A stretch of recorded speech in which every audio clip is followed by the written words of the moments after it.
Adobe Chief Marketing Officer, Ann Lunas.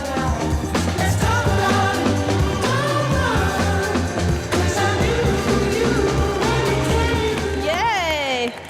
Good morning, everyone, and welcome to day 2 of Max.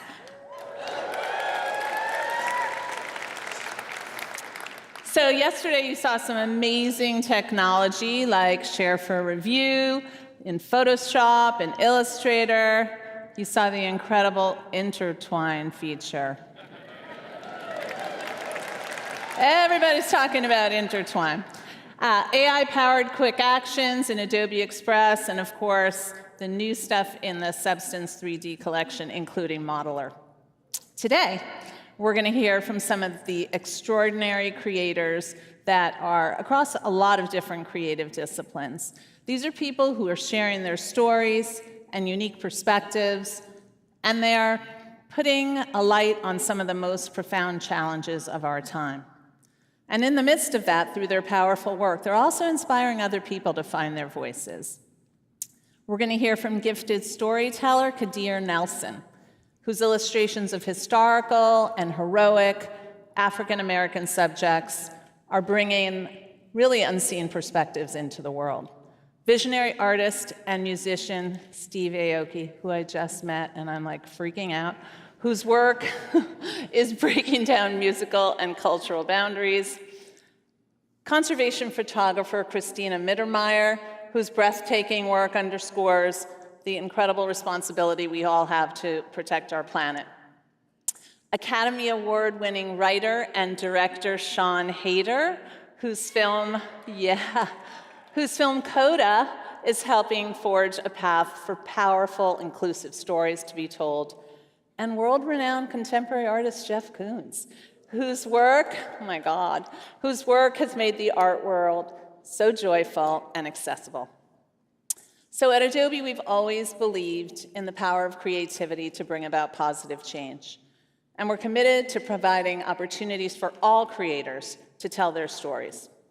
Responding to the crisis in Ukraine, Adobe committed more than $1 million in funding to support Ukrainian creators.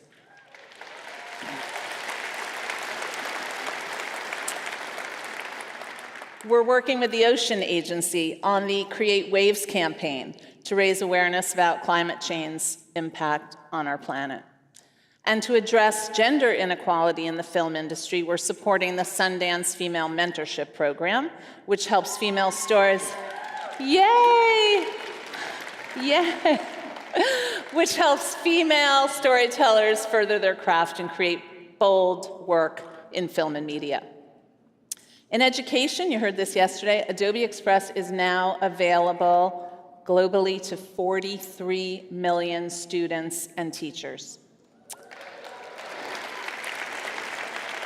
This is all good news. You could just keep clapping. And we're expanding our partnership with historically Black colleges as well as Hispanic-serving institutions.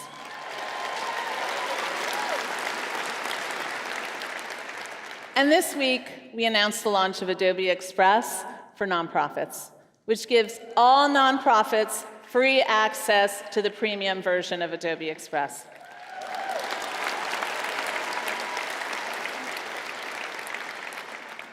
For us, Creativity for All is not just a rally cry, it's a mission, and we're committed to making it a reality.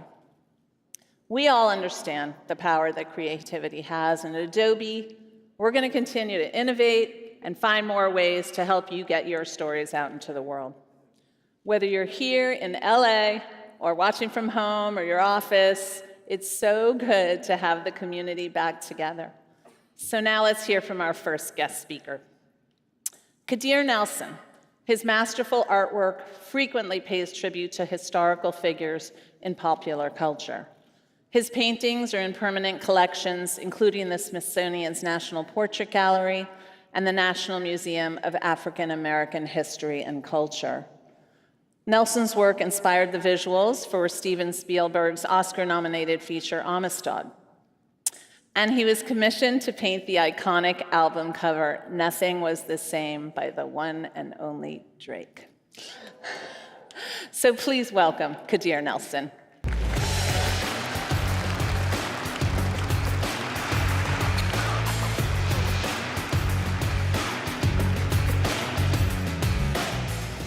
Thank you.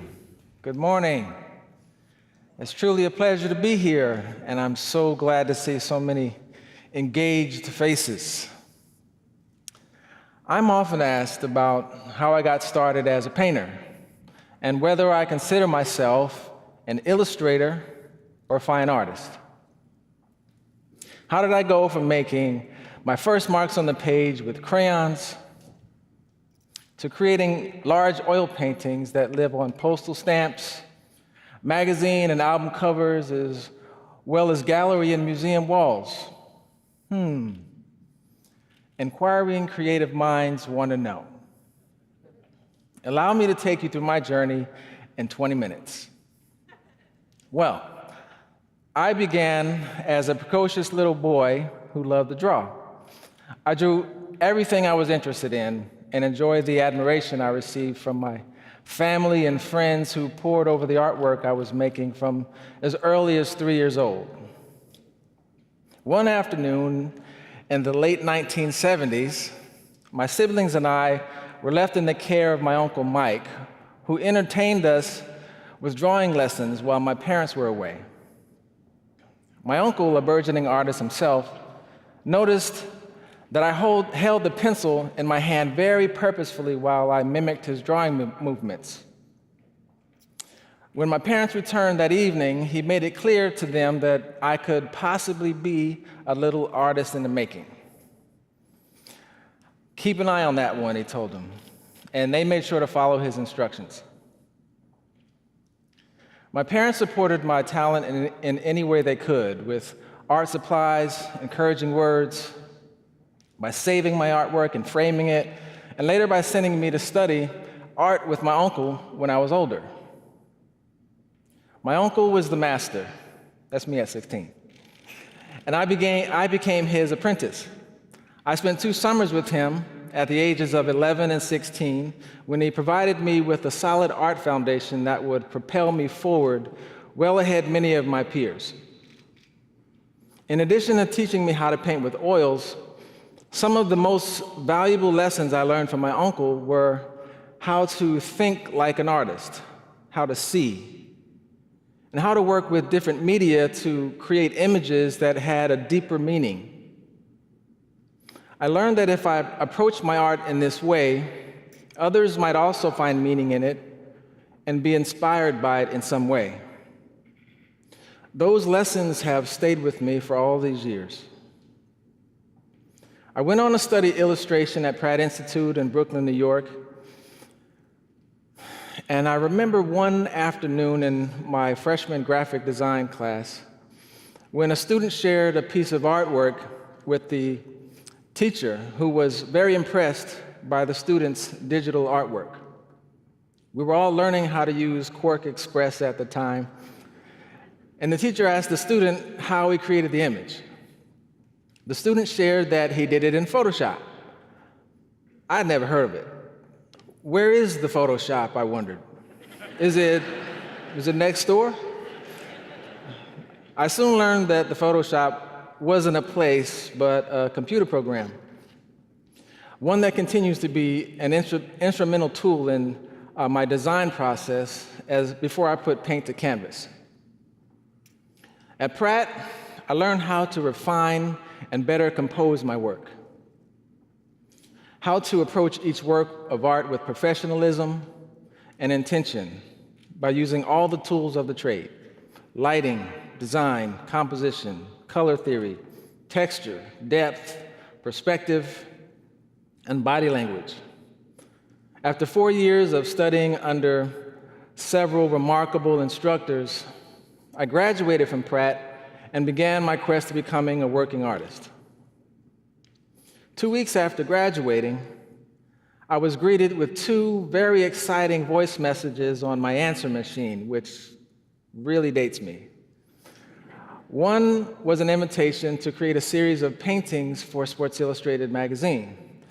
And the other was an invitation to a meeting at the then brand new movie studio, DreamWorks, to interview for a job as a visual development artist for a film they were trying to make called Black Mutiny. The name was later changed to Amistad, and it was based on a true story about a group of African men, women, and children who were captured from their homes in Sierra Leone and sold illegally into slavery. I was hired as part of a team to create artwork with the intention of convincing Steven Spielberg to direct the film, and then later to inspire him to create his own inspiration and vision for the film. So over the course of 6 months, we created a treasure trove of paintings that told the story of the Amistad captives. All of the artwork that we created was assembled into 3 large portfolios, which told the story in 3 acts. The production designer, Rick Carter, Debbie Allen, the producer on the film, as well as Siân Henderson, who was an executive assigned to the film, presented Steven with each portfolio. After taking his time, carefully looking at the artwork, Steven looked at the production designer, Siân and Miss Allen, and said, "I'll do it." It was a dream job for any artist, let alone for a recent graduate who badly needed work. And seeing my artwork make it from concept to the finished film was quite gratifying. After working on Amistad, I thought that I was hot stuff. But I was soon humbled when my phone didn't ring for the next 6 months. Fortunately, I was able to get a job again working as a visual development artist at DreamWorks, but this time for an animated film called Spirit, Stallion of the Cimarron. On Spirit, I drew horses for 1.5 years. For 1 year and 6 months, I drew horses. For 1,095 days, I drew horses. I was creating artwork that captured the cinematic moments that told the story about a wild Mustang who refused to be broken or captured by the 2-legged kind. One of the greatest assets I gained from working in film was learning how to create a narrative with my work. This skill would prove very useful in the near future. After DreamWorks, I was able to apply all the tools I learned thus far to my next chapter, which was creating narrative artwork and writing for children's books. It's a platform that allows artists like myself to blend fine art and illustration into a narrative, creating a collection of artwork reminiscent of an art gallery or a museum of sorts inside the pages of a book. At that time, I was also creating large oil paintings on my easel that were suitable for gallery and museum walls. And yes, that is another horse. But it's a good-looking horse, though, because I learned how to draw it. I once read an article about the very successful commercial artist, Thomas Blackshear, where he expressed that he felt that he was a fine artist creating artwork for illustration, that his skills as a fine artist drove his illustrated works. I love this idea, I recognize his philosophy in my own work. And since then, I began creating paintings with the intention that they would have a life long after they'd been used for illustrative purposes. Paintings that straddle the line between fine art and illustration, creating artwork that can live in both spaces. It's not an easy task, but with intention and effort, it's become a reality. Now, when I look at my work, I see a yearning to tell a story, a narrative that often focuses on the hero's journey. It's a familiar story that's been told for generations through film, literature, great works of art, and song. It's a narrative that follows the rise of the fallen hero from the depths of despair to reigning triumphant in the face of seemingly impossible odds. It's a story that inspires me to create paintings of people that exude beauty, physical and spiritual strength, resilience, style, ingenuity, grace, humor, and humanity, intelligence, and excellence, empathy, perseverance, and an inner light that reminds us of the better parts of ourselves, subjects that imbue the qualities that I hope to embody. I believe it's images like these that blur the line between fine art and illustration that caught the eye of the New Yorker magazine. My relationship with the publication began 25 years ago in 1997, when a few of my paintings ran in the magazine interior. Afterwards, the creative director, Francoise Mouly, asked me to submit ideas for their upcoming covers. But when I looked at their previous covers, I noticed that much of the artwork was humorous or cartoony or satirical, and I didn't feel my work really fit the bill, so I never submitted any art to the magazine. In 2013, Francoise asked if I could do a cover celebrating the life of Nelson Mandela. Now, this fell right in line with the work that I was already creating. Nelson Mandela was heroic and empathetic, strong, and imbued all of the qualities that I wanted to share in my work. I painted the cover and modeled the painting after period propaganda posters from South Africa while Nelson Mandela was still in jail or in prison. I used bold values, minimal color to create a strong and memorable image like Madiba himself. I love seeing my artwork on the cover, so I painted another cover, and then another. And with the encouragement of my wife and business partner, who suggested I continue submitting ideas for more covers. So began my relationship with a magazine that's lasted a decade. For most of my career, I focused my work primarily on historical subjects, and I had become very comfortable working within that space. And hence, in January 2020, I was poised to celebrate the 100th anniversary of the Negro Leagues with this painting, Down the Line.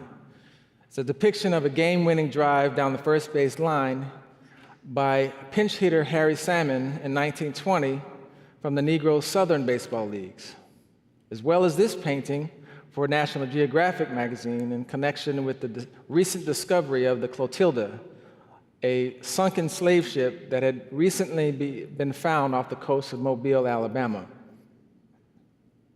Now, that same January in 2020, I was also even more excited about the recent announcement about my work in the picture book, The Undefeated, which takes a deeper dive into Black history.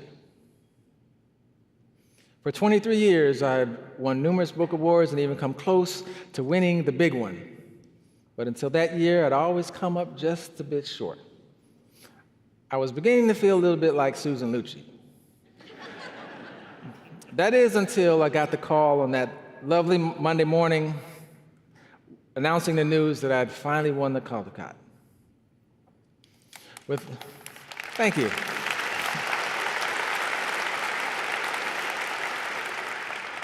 I'll say that again. I finally won.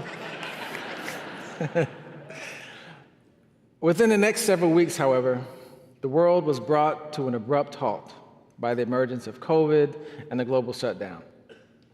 Once we were all shuttered in at home to slow the spread of the virus, it seemed that everyone began to look for something to help brighten the very frightening and unpredictable situation we were all faced with.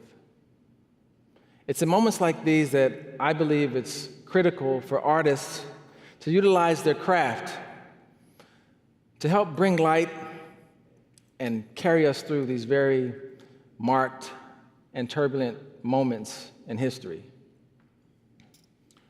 Shortly after the quarantine was imposed, a producer from the television program CBS Sunday Morning contacted us and asked if they could film me creating a painting that would hopefully inspire the millions of viewers around the world who were feeling the heaviness of the moment. I'd have complete control and freedom to create any image that I was inspired to paint. And my idea was to create an image or a painting that was heroic, diverse, and comforting, and full of light. I called the painting After the Storm. And it was a celebration of humanity and coming together in difficult times to weather the storm. But for me, it was an example of the power of the image and how art can transform the mood of viewers from feelings of anguish to hope and optimism. As the pandemic deepened, the world changed and shifted in ways that we had never imagined, as did the focus of my work shift from historical subjects to contemporary subjects as our living history shocked and unfolded before us each day. And when we all watched in real time as George Floyd was murdered on camera and social media, we witnessed the world erupt like a fire cake. It was in that moment that I felt, as an artist, that I had to say something. Say Their Names from the cover of The New Yorker was a moving testament and a visual document that pushed the world to see that moment for what it was, and to incite an international dialogue about what African American people, activists, and historians understood that moment to be, what we were feeling and had been experiencing since the first African people were forcibly brought to this country. The idea for this painting was very clear from the beginning. I knew it would be a silhouetted vignette, a large, evocative figure set against a stark white background. A portrait that within the shadows of the figure would be a memorial of sorts painted with grace and reverence for Floyd and the many others who had fallen under the sweltering weight of police violence and hate crimes. I painted their stories through a montage of portraits and historical images, accented with blue periwinkle flowers that were once used by African-American enslaved people to mark the unmarked graves of their beloveds. For me, and many, including myself, I felt it was just the right painting at just the right time. On the heels of Say Their Names, I was asked by Rolling Stone to create a painting about the social upheaval we were experiencing as a result of the Floyd murder and the ongoing police violence. While helicopters flew overhead and marchers filled the streets, I protested from my easel and painted American Uprising, a painting that was fashioned after Eugene Delacroix's controversial 19th century painting, Liberty Leading the People, which celebrated the French Revolution. In my painting, I centered a heroic African-American woman and her son who lead a protest against injustice. She wears a t-shirt honoring George Floyd and a bandana around her neck printed with the American flag while raising her fist and placing her foot upon a raised platform. It's a nod to the African-American women who spearheaded the Black Lives Matter movement and an homage to freedom fighters throughout history who've taken action to effect socio-political change. As the pandemic trailed over the next 2 years, I continued to paint images that told the story of what we were all experiencing during the tumultuous year of 2020 and beyond. From a little boy sitting alone, eating a nice pop during the first summer of social distancing, to the fictional Johnson family from the television sitcom Blackshear, sipping their tea while the world grew more bizarre by the day. With an ongoing pandemic and a wildly controversial 2020 presidential campaign that ushered in the first African-American and Southeast Asian woman as Vice President of the United States. Notwithstanding the momentous social upheavals that we were experiencing for the duration, it was quite a roller coaster ride. Speaking for myself, it was a tremendous honor to have created paintings that connected with so many people. And I hope to continue making images that are meaningful and inspiring, artwork that will remind us of our inner strength, our integrity, our light, and the indwelling hero that exists in all of us. I challenge you all to find your unique artistic voice and stand ready and willing to employ your gifts for the betterment of all humankind. Hone your craft, seek mastery, and share your essential voice with the world. In closing, I began by posing the question to you: which am I, an illustrator or a fine artist? I know the answer, but I'll let you decide. Thank you, Adobe Max. A sincere thank you to my parents, my Uncle Mike, my wife and partner, Dr. Jungmiwa Bullock, and all the teachers, friends, and family who supported my talent. And thank you for listening.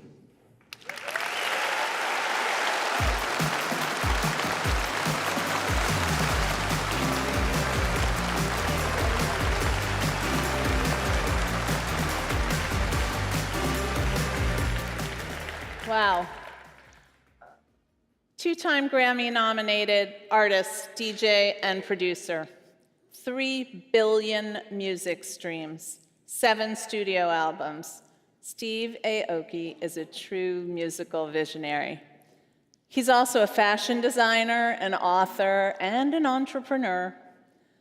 I'm thrilled to welcome Steve and Adobe's very own rock star, Heather Koons, to the stage.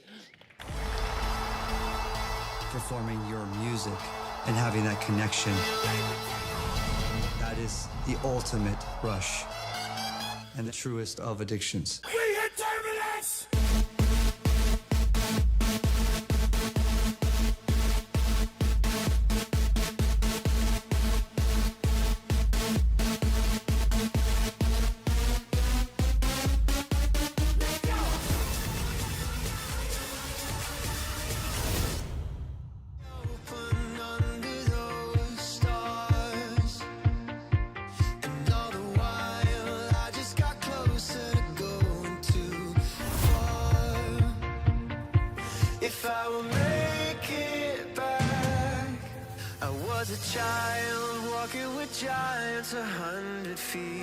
Steve Aoki's gonna DJ. Right there. What? How did you get Steve Aoki? I was like, how did you guys get Steve Aoki?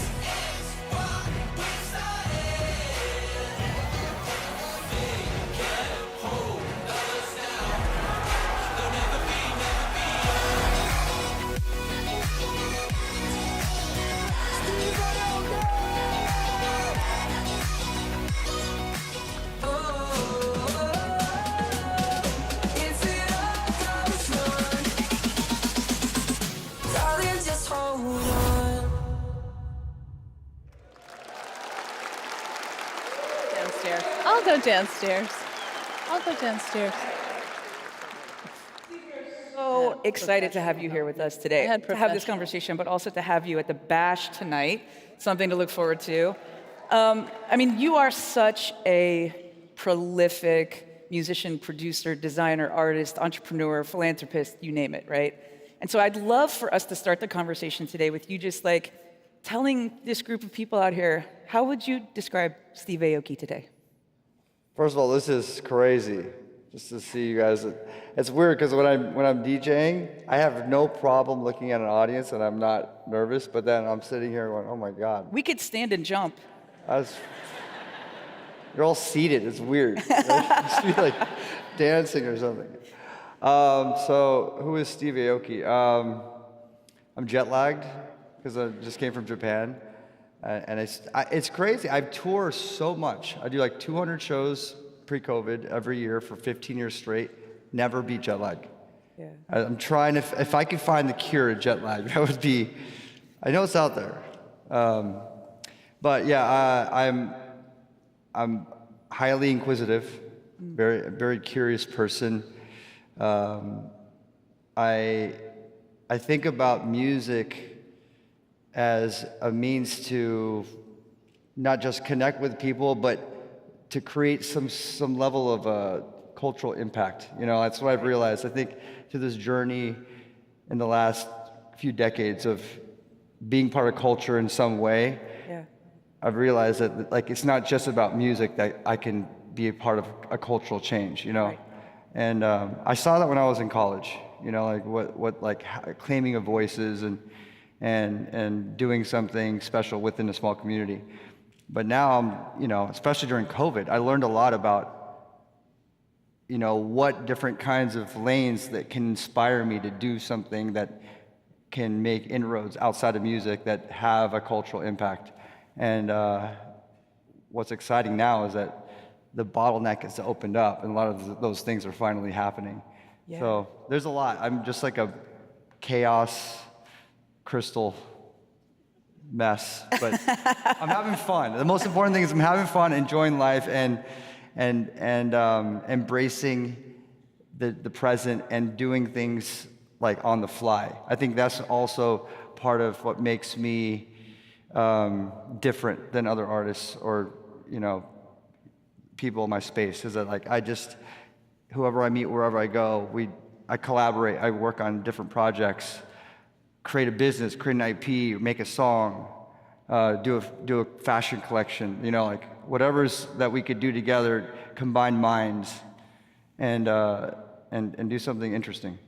Yeah, you know, you and I were just talking backstage about what it was like to sort of be born out of the LA music scene and the culture here, and I'd love for the creators out here to hear what it was like for you to come up through the, you know, rise of EDM and the LA sort of culture and what that was like and how that's sort of influenced who you are today and how you even think about paying that forward for other artists that are coming up in other ways. So I came up in LA pre-social media. This is MySpace, so I don't know if that's social media. It's like that era, the 2000s. And I don't know, I've really thought about this. If I did the same thing that I was doing, throwing the parties, and because that's how it all started for me. I threw parties and then eventually became into this little culture bubble of like where the artists would kind of spurt from. I don't know if I would have the same level of impact, and I wouldn't have the success that I have. I'm sure I'd have a success, but not at this level. To be able to stack to the point that where I am today. And LA is a really interesting place because it is a musical haven. It's a mecca for musicians and artists. We all need to come here to break. We all need to be seen here and be discovered here. Yep. It's different than New York. It's different than London. It's different than Paris. It's different than other really major markets. It's different than Nashville. It's different than Atlanta. And there's, each different genre, you need to break in certain markets. LA, for me, for what I was doing, it had to be there. And it's interesting because what we were doing was really small. So when you go back in time and you go into that room, there's only a few hundred people, but that few hundred people was actually having so much potency of impact. Yeah. And it was a really interesting time as well, because there's a multitude of genres that were breaking in there, from Lady Gaga's first shows to Skrillex to the rise of LMFAO, Black Eyed Peas to Kid Cudi to Kanye West, during that period of time. Just like hip hop to indie rock to the electronic kind of revolution, renaissance that was happening. And it was happening other places, but LA was one of the most iconic places in the world. So I was lucky that I moved there instead of New York City, for example, from college. And backtrack, when I was in college, I used to put on shows in my living room when I used to be in a band. So taking that same model and being okay, we're just going to do this with parties. Yep. And host these bands and DJs and artists, singers, vocal, whatever, and grow them there. With consistency, we were able to build a culture. Yeah, well, you're talking a lot about collaboration, and I know that that's just intrinsically part of not only how you do your work, but who you are. And I'd love to hear a little bit more about, first of all, why is creative collaboration so important to you, and how do you pick the people you want to collaborate with? Is it kismet? Do you seek them out? I'm sure they seek you out, but...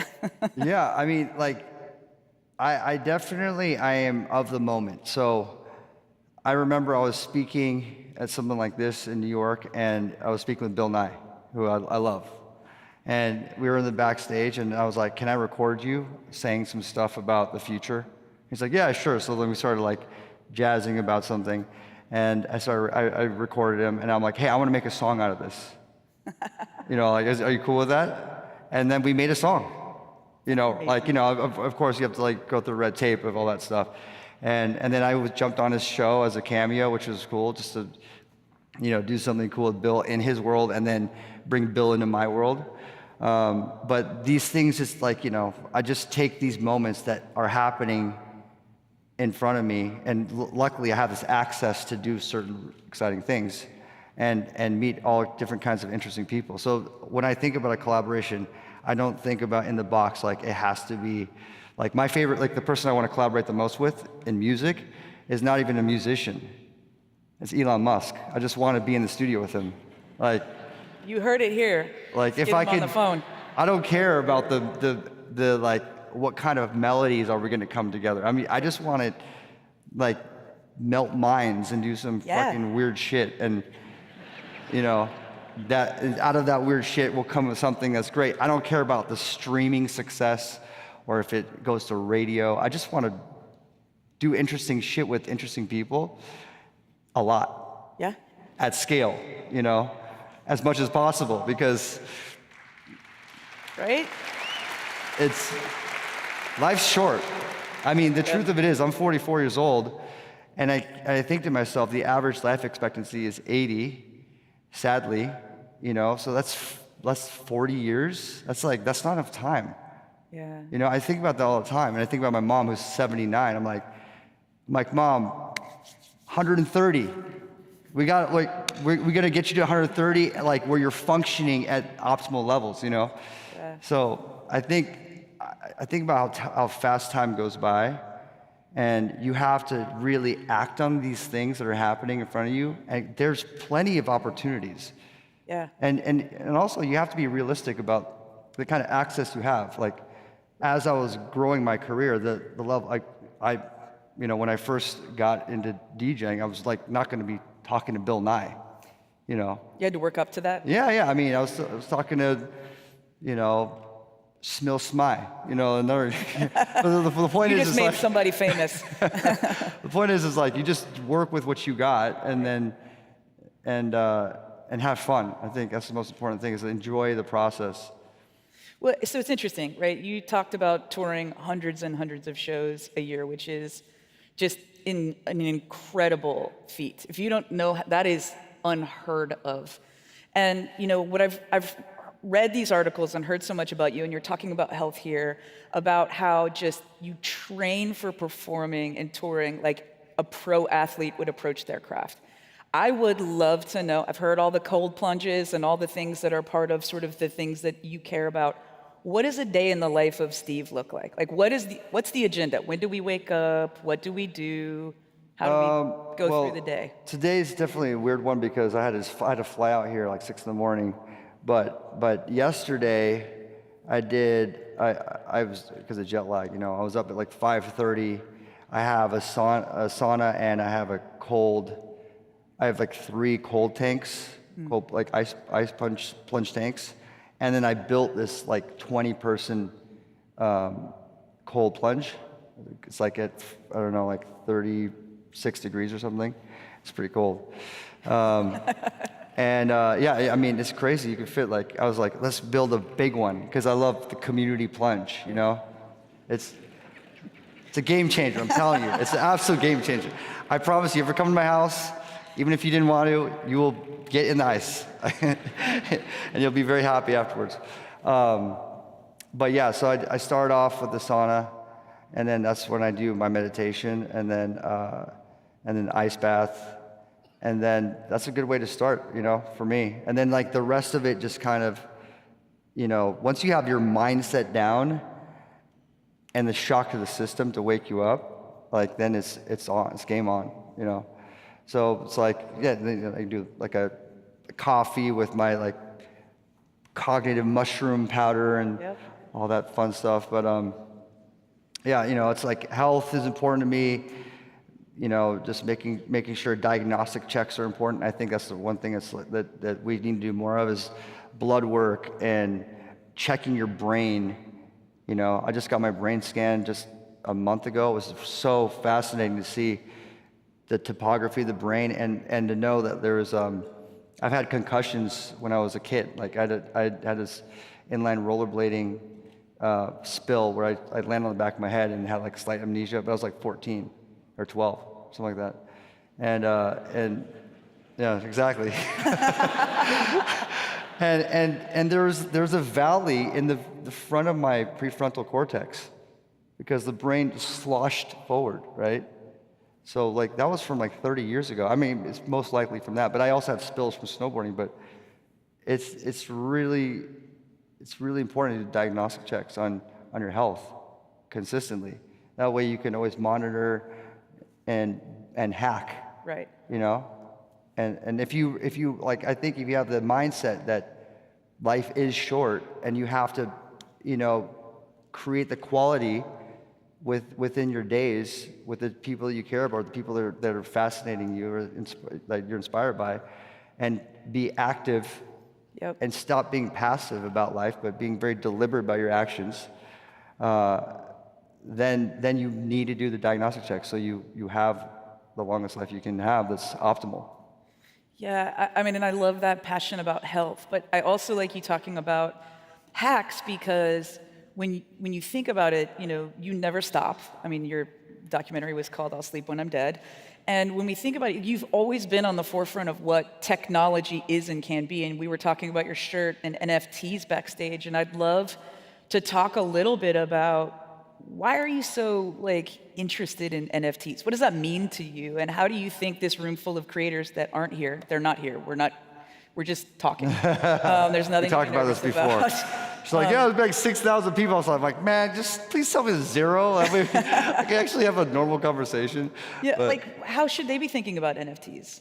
I think about it's the next technology. So I'm an optimist of technology in the future already. So it already goes hand in hand with my kind of thesis on life is using technology to enhance and do more and create more and I think we're at the same stage that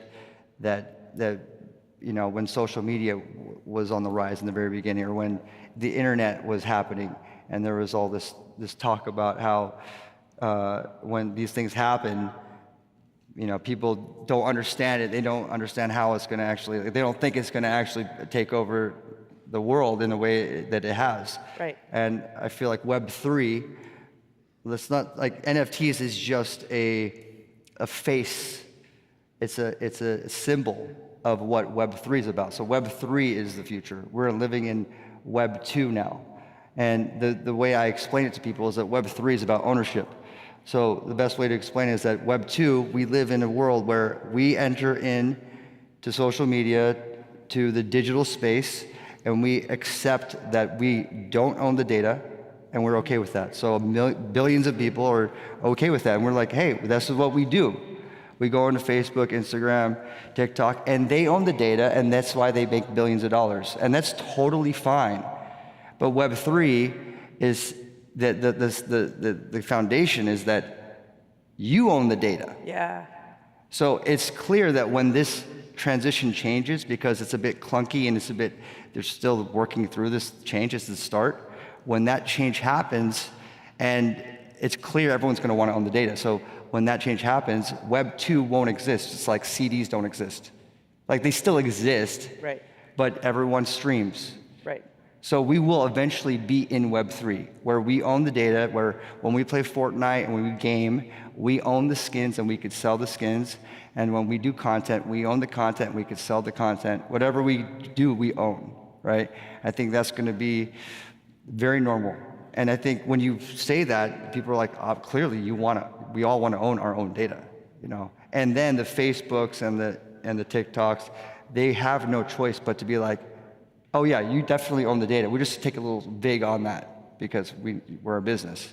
Right. But we can't own the data anymore because that's how the world runs. So that's how I see NFTs are part of that space. Yep. And I know it's going there. It's inevitable. And I'm in the wagon going to California already. I'm there. I've been there with my friends painting for gold, and they're like, hey, this whole gold rush is over now. But California, trust me, it will be someplace people want to go. Yeah. So I'm already parked there. I love the energy coming off of you. I think that you are just someone who I think soaks up being inspired. So I'm going to ask you, what does it look like when you hit blocks? Are there ever challenges or challenging times thinking about what it means to create? Oh God, yeah, all the time. That's why you just change. Every person in the studio is banging their head on the computer, can't come up with a melody, or stuck on an idea, or building a business, and it's just things aren't working and whatnot. We've all been there. It's just part of how it works. But that's why I got the ice bath. So you have to reset. You have to get out of that space. And also, that's also a reason why I have hundreds of ideas in my computer. Right. Those were all ideas that were oh my God, this is going to be the hit. And then it just gets to the 70% mark. And then, it's stuck here. So it just gets stored here. And then sometimes when I have time, I go back to that and be like, that's salvageable. Right. You know, then you go back to that because you don't want to like let go of these, you know, great nuggets inside the kind of clutter. Yeah. So I'm going to ask you, I heard you say once that you are the most inclusive listener ever and that there's no music you don't like. So what's on your playlist right now? New tracks, old tracks? I've been listening to a lot of James Blake lately, and Odessa, and it's not like I didn't listen to it before, but that's like the vibe right now. I'm really feeling that, but I was just in Japan too, so like just understanding Japanese music is interesting. It's very insular, and you have to listen to it with Japanese people in Japan, and then like you will understand it a little bit more, or in a Japanese setting, like at a festival, and then you start getting it, you know. So that was also something like that was fascinating to me, and I wanted to kind of jump into because I also want to work with my culture more. Yeah. I've worked with Chinese artists, I've worked with Korean artists, and not that many Japanese artists. So I'm making inroads and figuring out how to do that more. And I actually did work with a few Japanese artists in the last few years, making efforts there. And I think that there's potential for some of these artists to actually have a global reach. Yeah. But yeah, so that's an interesting genre that I'm trying to open up a little more to. I look forward to seeing what you do with that. I cannot believe that time has flown this fast. I just have one more question for you, which is... before you, so like that's for the nugget of J-pop that you guys should check out if interested. Check out Carrie Pamu Pamu. She's really cool. She dresses crazy. She's like all different kinds of outfits. I made a remix of one of her songs. She's just an incredible human. Just awesome. That's awesome. So what's next? What's the next big Steve Aoki thing? The next big Steve Aoki thing is Hero Quest. So Yes. yeah, so it's my new album. I just dropped it, and I'm merging music with TCG. And what's TCG? TCG is the trading card game world, which is like, for example, Pokemon cards is part of a TCG. So I created during COVID. I've co-founded a TCG company called MetaZoo that the whole idea of MetaZoo is it takes the entire world of cryptids and puts it into one IP. So what's a cryptid? Cryptid is Bigfoot, Santa Claus, Chupacabra, Mothman, anything of lore that exists, public domain, through human civilization, the UFO. Like all these things are public domain. So you can make a UFO t-shirt and you can't get sued by it. Yeah. But we can make our own version of Bigfoot and create a community around that.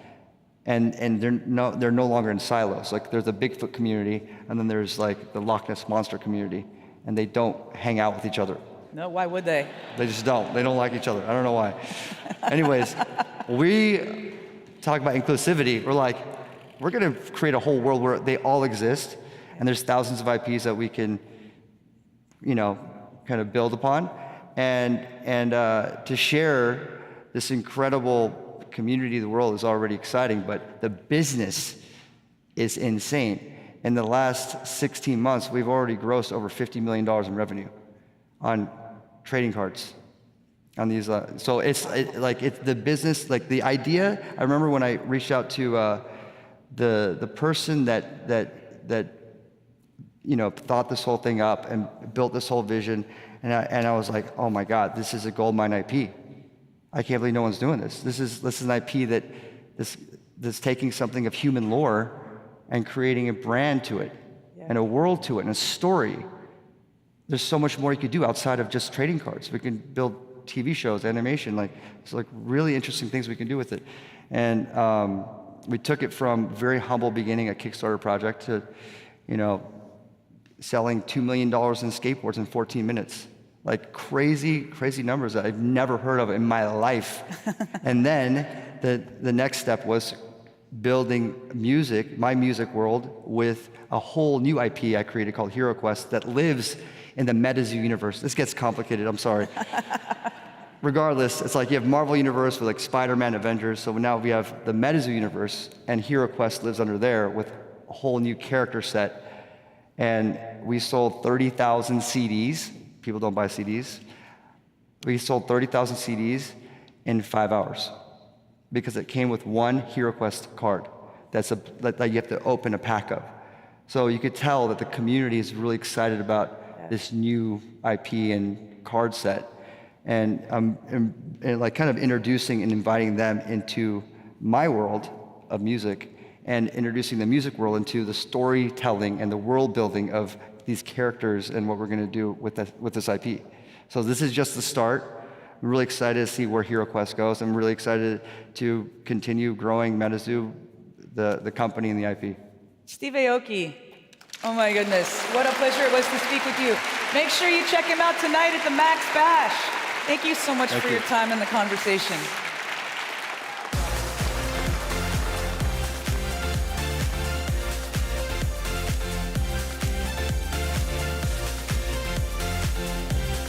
Awesome. Yeah, make sure you come because Steve is spinning tonight, and that is going to be nothing short of thrilling. Okay, next up, Christina Mittermeier is one of the most influential biologists and conservation photographers in the world. In 2014, she co-founded Sea Legacy, which is a nonprofit dedicated to promoting the protection of the world's oceans.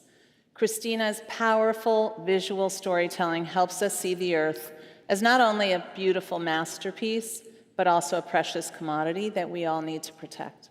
Please join me in welcoming Christina.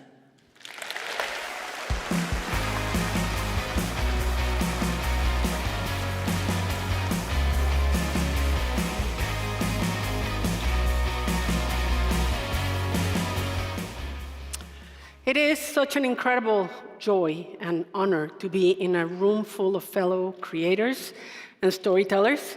And I'm coming here with an important message, so rather than spending a lot of time telling you what I'm going to talk about, I'm just going to dive right in. But before I tell you why I do what I do, I want to show you how I do it.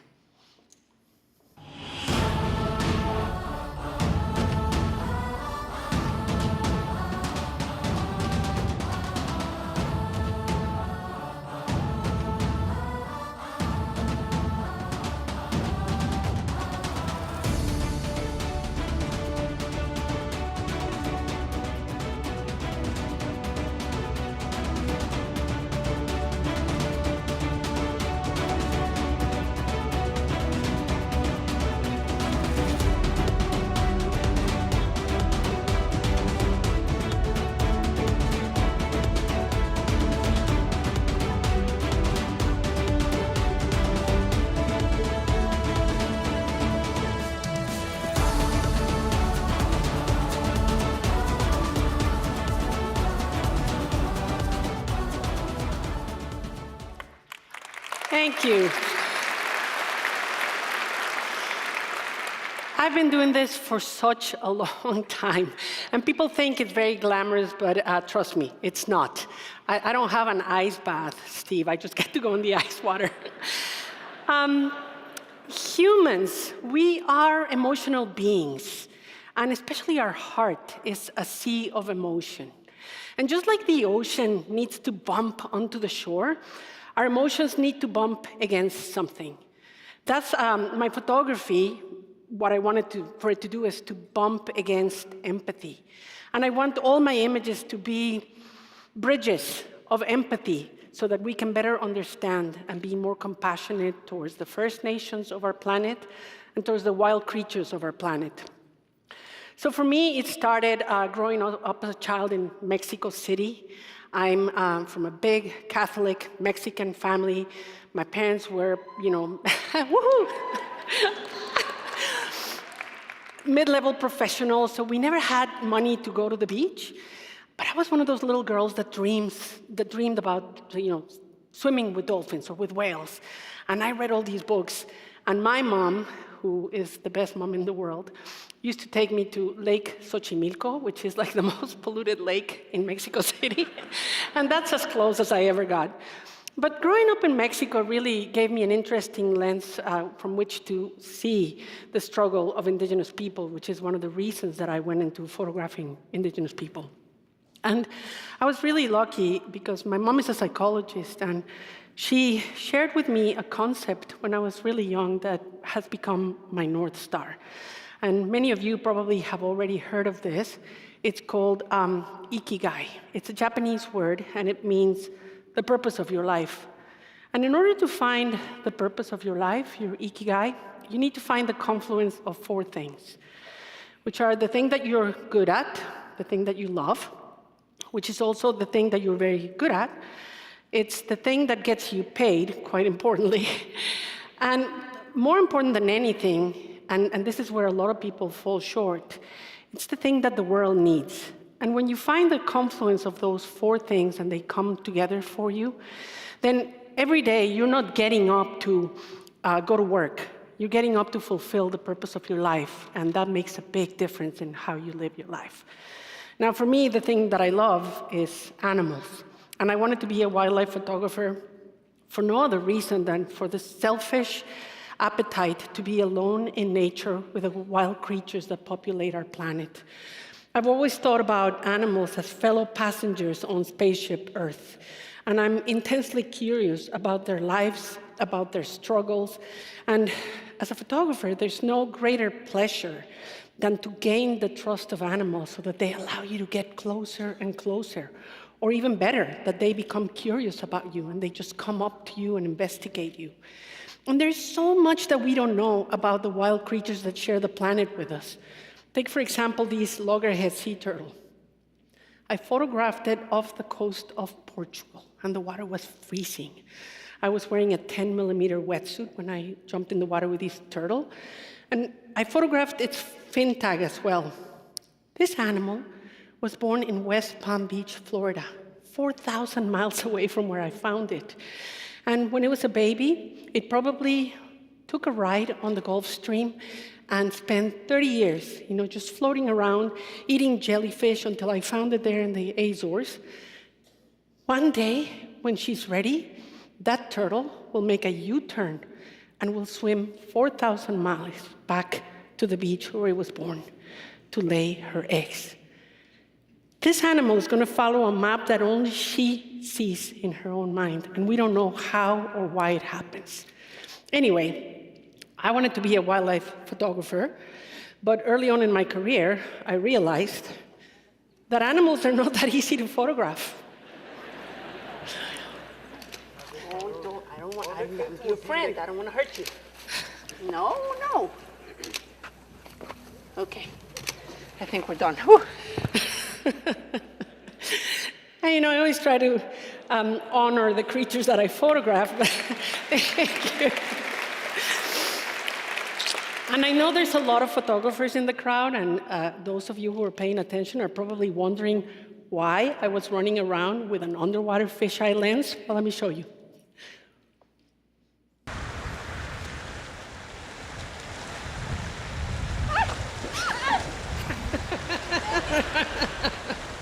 Can't take yourself too seriously. Anyway, because I was a young mother and I had 2 children back at home, I really didn't have the luxury of going on these extravagant safaris to photograph wildlife. So I decided instead to go into a rabbit hole of photographing indigenous people. And one of the greatest pleasures of my job has been to spend time and live and work among people who still remember the old ways on our planet. There's about 400 million indigenous people living on planet Earth today, and they belong to about 5,000 tribes. So whether it's a Quechua girl in the highlands of Peru or an Inuit hunter in the ice floe in Greenland, this is the largest minority on the planet. They live in about 90 countries. And how many of you were born from 1970 until now? Some of us were in the 1960s, but we'll count us anyway. When we were born, there were about 6,000 languages spoken on planet Earth. And a language is not just a collection of grammatical rules or vocabulary. A language is a glimpse into the human spirit. Take, for example, the Inuit people. They have over 100 words to say snow. Here's Nemainutchuk in Kanak, which is the northernmost settlement on the planet, and he is enjoying the Kanik, which is the first snow of the spring.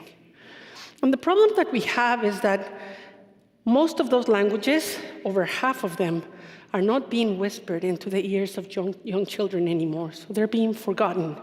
And for young people, like what Liquas, my friend, she's from the northern tip of Vancouver Island, she wants to know more about the ebb and flow of the seasons on her island. She just doesn't have the language for it anymore.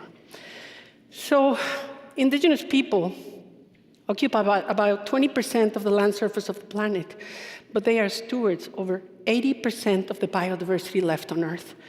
And I don't know if you guys were paying attention in preparation for the COP15 that's happening in Egypt next month.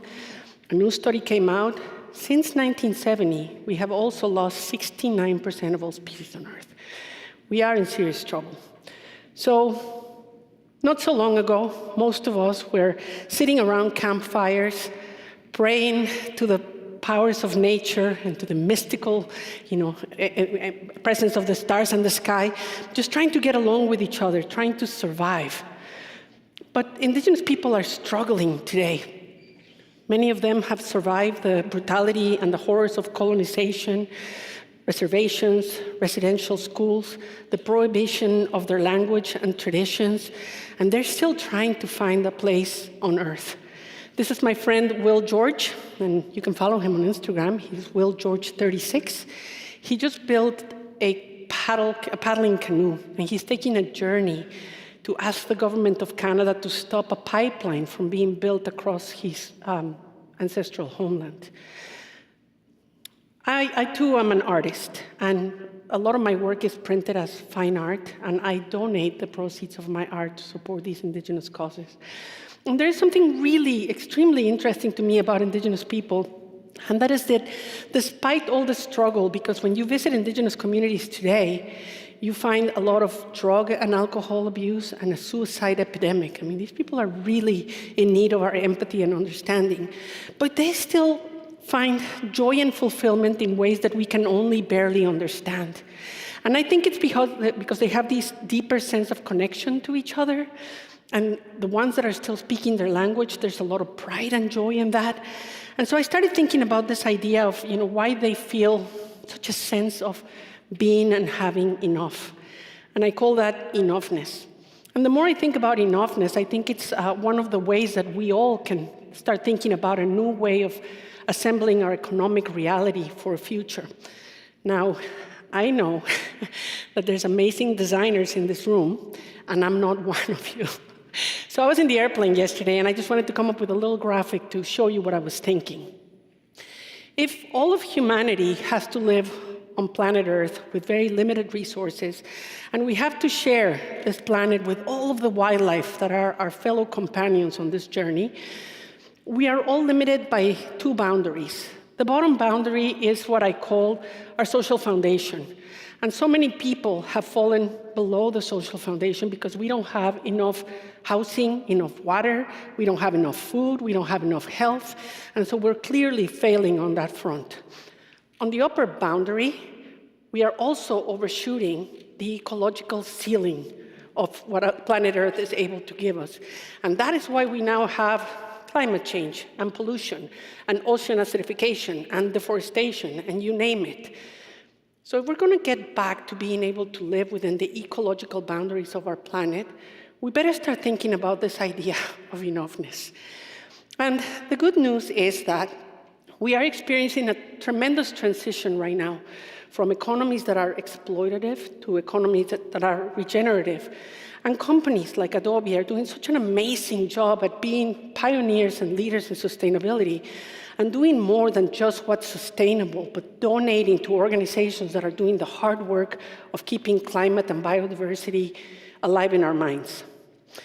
Now, enoughness, I've learned, can really be divided into a two-part journey.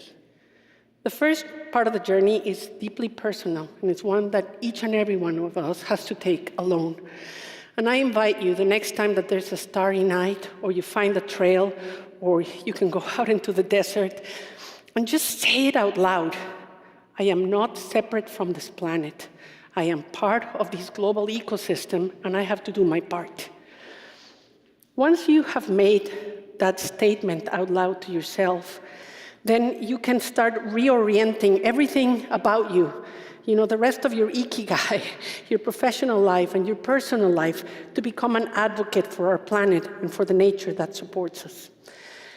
I think it's important to remember that for Indigenous people, it doesn't matter where they come from in the world, and there's so many of them, they all live by a very simple rule that we all can remember. Take only what you need and use everything you take. And for Indigenous people, the wealthiest person in the community is not the one that has the most stuff, but the one that gives back more to the community. So when Indigenous people tell us that they want to reinstate an economic system that is founded in sustainable values, they're not asking us to become communist. They're simply asking us to think about the wealth of a nation should be measured by the health of our air and our soil and our water. Success should be measured by the depth and the quality of our relationships and how much time we spend, nurturing those relationships. And the strength of our economy should be measured by how much we all thrive and not just by how a few thrive. This is my friend, Sundance Chief Reuben George of the Tsleil-Waututh First Nation in Vancouver Island. He once said to me, in our sacred ecology, everything is made of the same matter. The mountain, the river, the fish, the crow, the bear, all made of the same material as our ancestors. And as a scientist, when I started thinking about that, I realized that he's absolutely right. Everything that's alive today on planet Earth, or that has ever lived on planet Earth, is made of carbon. And we have a carbon problem. And this brings me to the second part of my presentation and the reason why I'm so passionate about ocean conservation.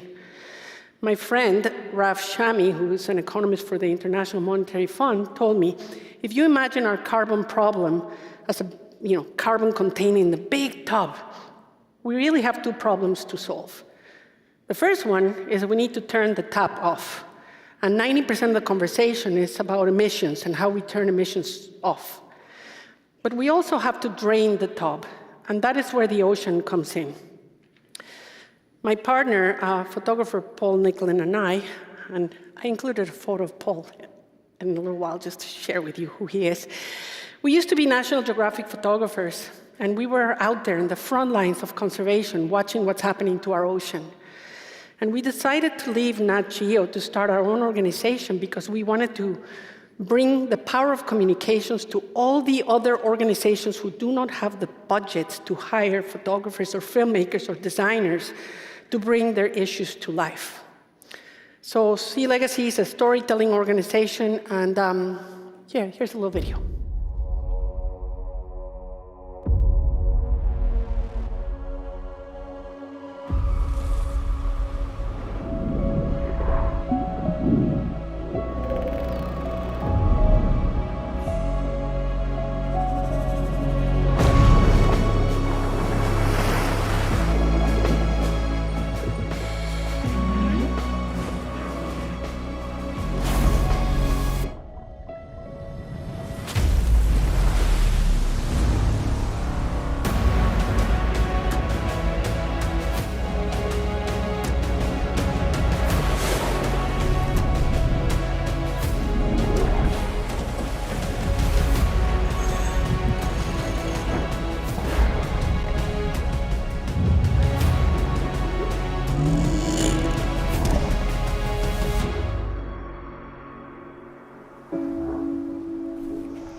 Thank you.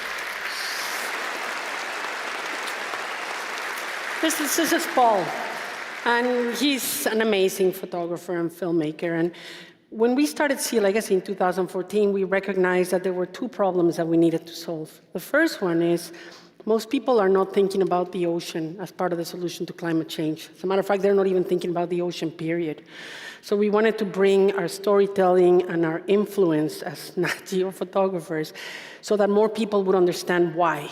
Because I'm not going to lie to you, our ocean is in a lot of trouble. In 2017, we published this photograph and a video of a starving polar bear, and it went viral. And it caused a lot of controversy, but the bottom line of it is it was a moment when the world stopped to think about the effects of climate change and the horrors that await not just wildlife, but people as well. And here's the reason why. The ocean is the largest and the most important ecosystem on our planet. If a spaceship from another planet arrived on planet Earth today, they would look down on Earth and they would say, oh, this is an ocean planet. And of course, you're all ocean creatures. We don't know it. About 3.5 billion people depend on the ocean for their sustenance every day, and these are some of the poorest people on coastal communities around the planet. Between 60 and 80% of the biodiversity on planet Earth lives in the ocean, and we don't even know what's there. We're just beginning to understanding. And the most important thing about the ocean is that over 1/3 of carbon emissions are being sequestered and absorbed by ocean ecosystems through seagrasses and mangroves, and they can only do that if they're alive. But the other way that the ocean sequesters carbon dioxide is through phytoplankton. When you go to the beach and you get rolled over by a big wave, you take a big gulp of water. It's not just seawater. It's millions of microorganisms that are doing the job every day of sequestering carbon from the atmosphere. And we're just beginning to learn that animals like whales are like gardeners in the ocean.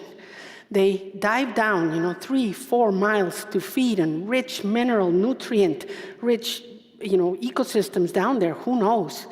When they come back to the surface, they poop.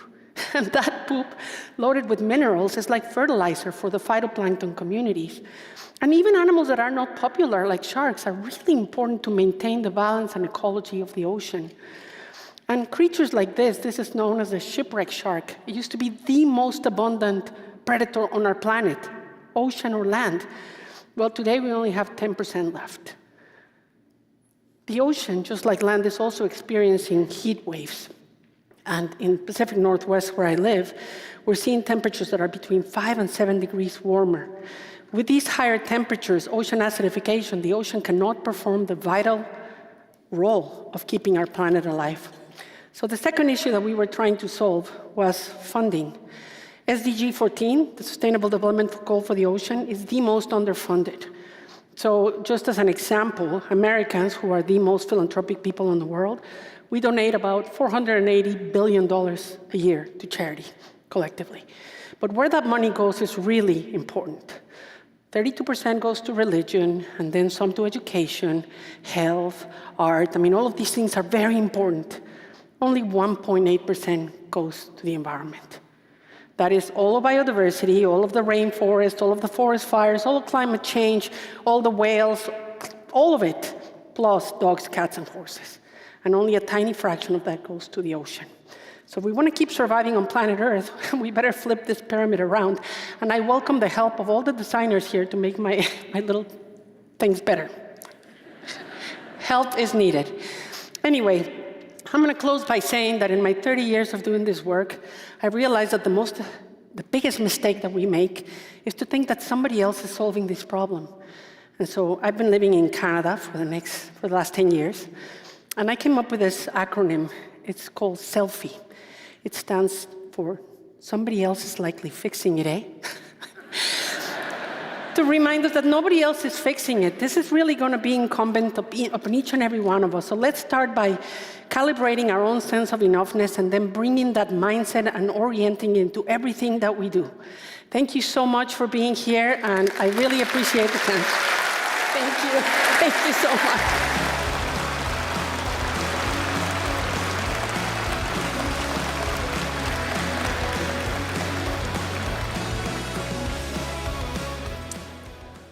Next up, I'm going to have a chat with screenwriter and director Siân Heder. Siân is no stranger to the screen. She's known for her work in TV as a writer on Orange is the New Black and Little America. And in 2022, Siân's film Coda, which she both wrote and directed, won the Oscar for Best Picture.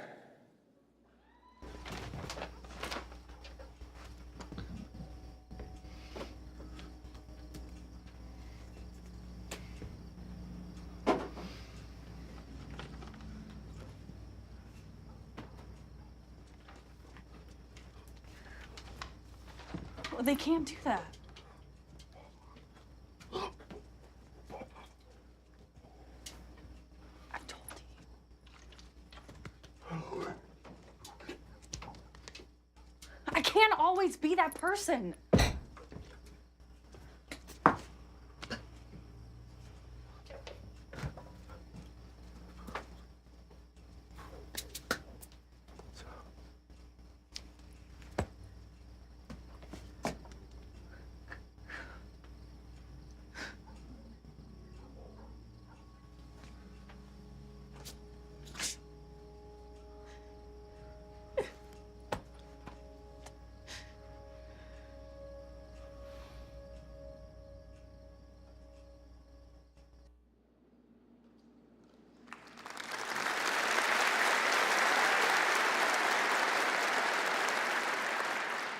So happy to have you here. I am so happy to be here.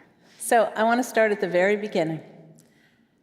You grew up in a family of artists, and there must be a lot of stories, and I know there are. So can you tell us a little bit what it was like to grow up in such a creative home? Yes. My parents are both artists. They're public artists. My mom, now they work together, but when I was a kid, my mom was a sculptor, and she did large-scale, site-specific public art.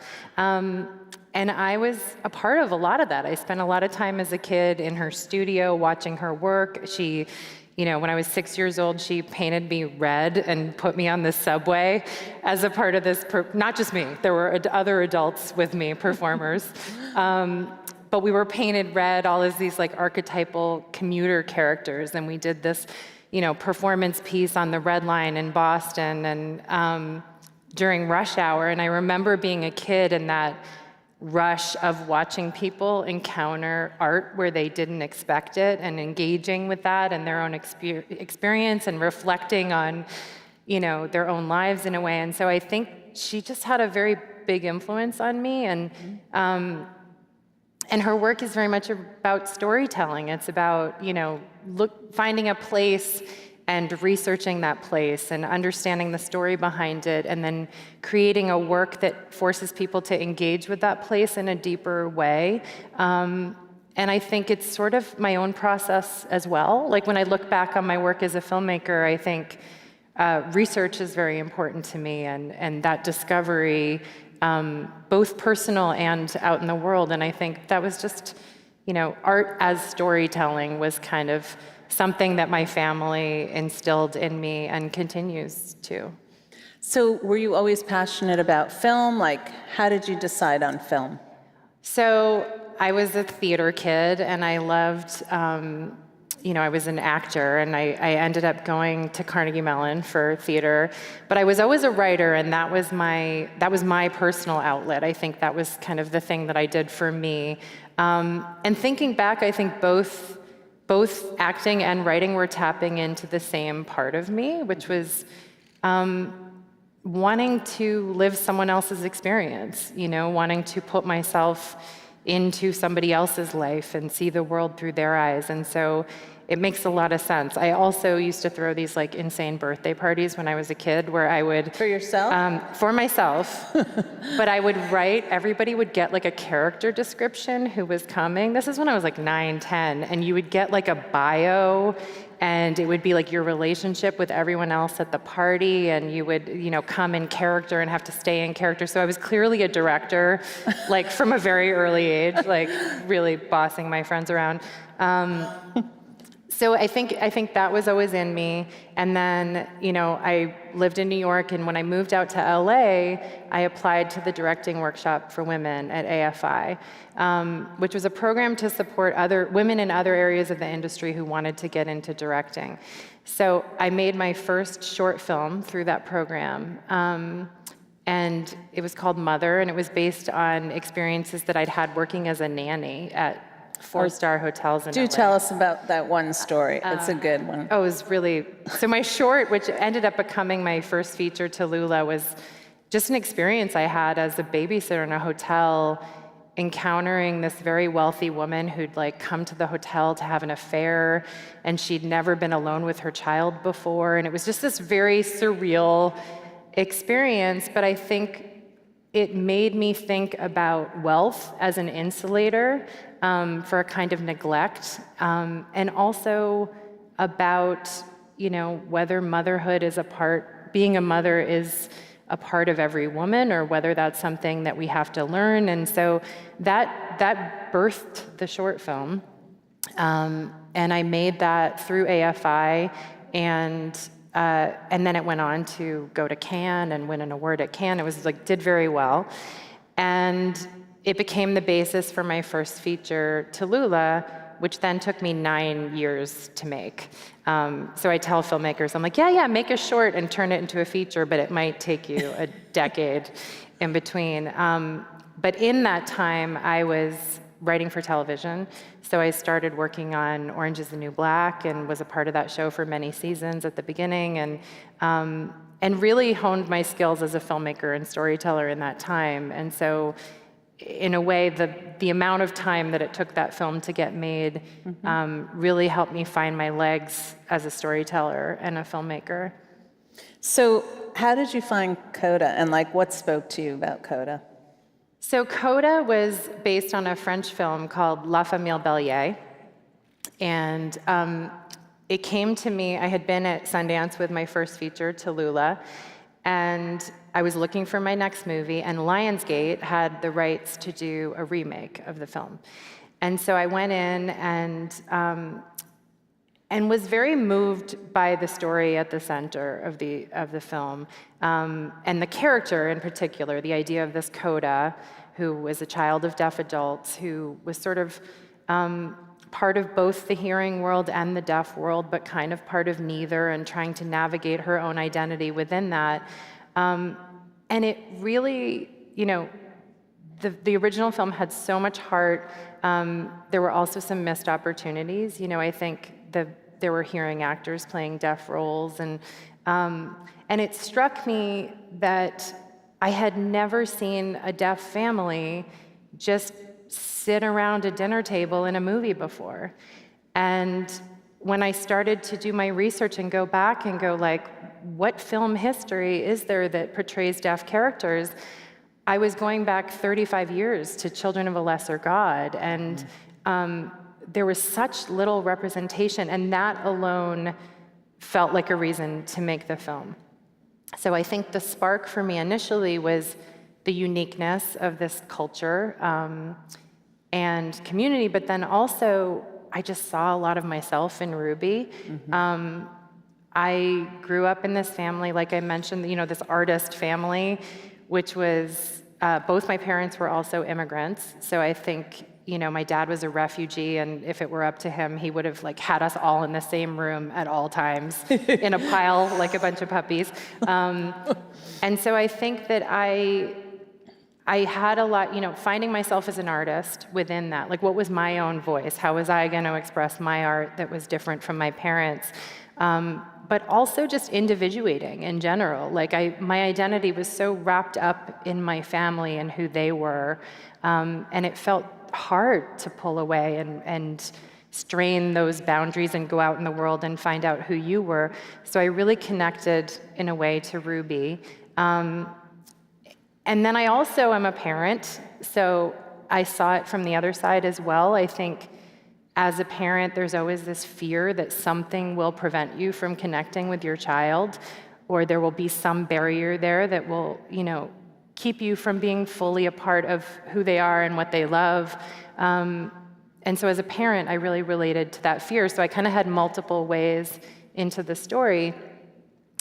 And then the more that I worked on the script, it became more and more personal. So it really, I set it in Gloucester, Massachusetts, which was a town I really knew and loved.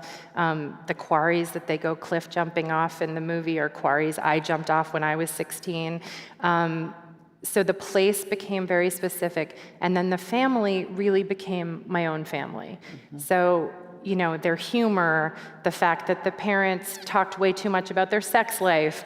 Sorry, Mom and Dad, it's true. But I think all of these things just started to find their way into the story, and it became all of the humor, the way that they related to each other, I think the emotional pulls within this family, its messiness and dysfunction. And the interesting thing was that the more specific the story became, I found the more people were finding a way into it. And so then suddenly people were looking at this family and going, oh my God, that feels like my family, or my dad is super weird like that, or my mom is kind of a narcissist in that way where she sort of makes everything about herself, And by the way, that was not my mom, just to clarify. But I think it was a great lesson in how specificity can lead to universality. And that my process in getting into the movie really created this incredibly specific thing that people were finding a way into. And while I didn't set out to educate anybody about deaf culture, it was a way that people could see themselves in the story, and then relate to this community that they had ignored or maybe not thought about. And it was challenging. I think I was coming in as an outsider to the community. It was very important to me that the movie be made in a way that would honor the community and honor the experience. I did a ton of research. I really surrounded myself with deaf collaborators.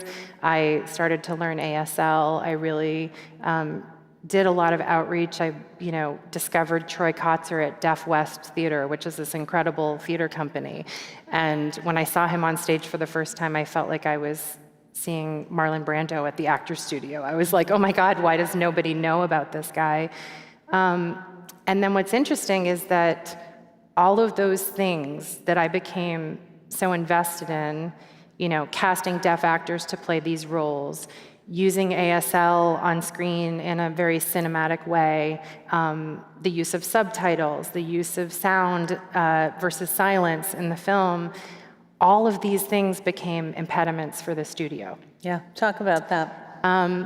So it was a studio movie, and as I was saying, as I was digging into the story, I knew how it needed to be told.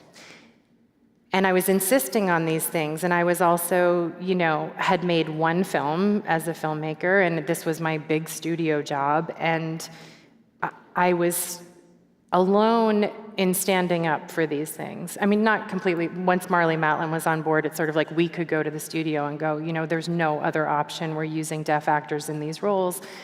But it became clear that the financing models that they were used to, where you fill the movie with movie stars and that's how you justify the budget, and those things didn't work in that model. And I started to realize that being uncompromising probably meant that the movie was not going to get made.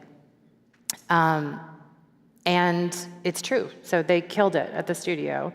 And it was dead, and it was heartbreaking.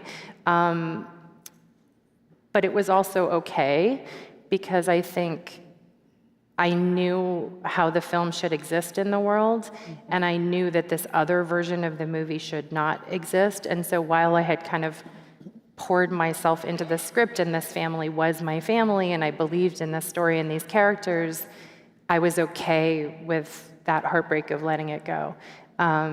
And so it was stuck there. It was kind of sat at the studio, dead, for many, many months. I'd say I want to say it was a year. It might have been 6 months. But I was sort of mourned the loss, and then the head of Lionsgate at the time, who was Patrick Waxberger, who had always been a fan of the movie, he left the studio and he got it with him, he took it with him as part of his exit package and teamed up with Vendôme and Pathé, who were French financiers. And so we made it as this little indie movie for a lot less money. We made it in Gloucester. We shot in 30 days. I was directing the movie, but I was also like shoveling fish on the boat with my own hands. And it's amazing that as the movie went out into the world, all of the things that were those fights were the very things that the movie was embraced and celebrated for. And it was very validating as an artist and a filmmaker to go, oh, right, like my gut was right. The thing that said, don't make this in this other way, make it like this. When I did get to make the film, I got to make it with a kind of integrity and authenticity that I think is the reason it was successful. Yeah, we talked backstage, and we could talk all day, but they're going to yank us eventually. But we talked backstage about the importance of talking about topics and people that may not necessarily get represented in film. And you made a great comment about, I don't want to be that person, but I do want to be that person. Can you talk a little bit about that? I think that I am very drawn personally to stories to voices that have been marginalized, I think. Mostly because I think selfishly, I grow a lot as a human from opening myself up and coming from a place of empathy and learning. And being willing to be educated. I think, movies are empathy-making machines. Like, there's nothing like sitting in a theater, taking a ride with a character, crying with them, laughing with them, feeling what it is to be them, to open us up to this other reality. And there's almost this misconception that like telling diverse stories is a way to go learn about people who are different from us.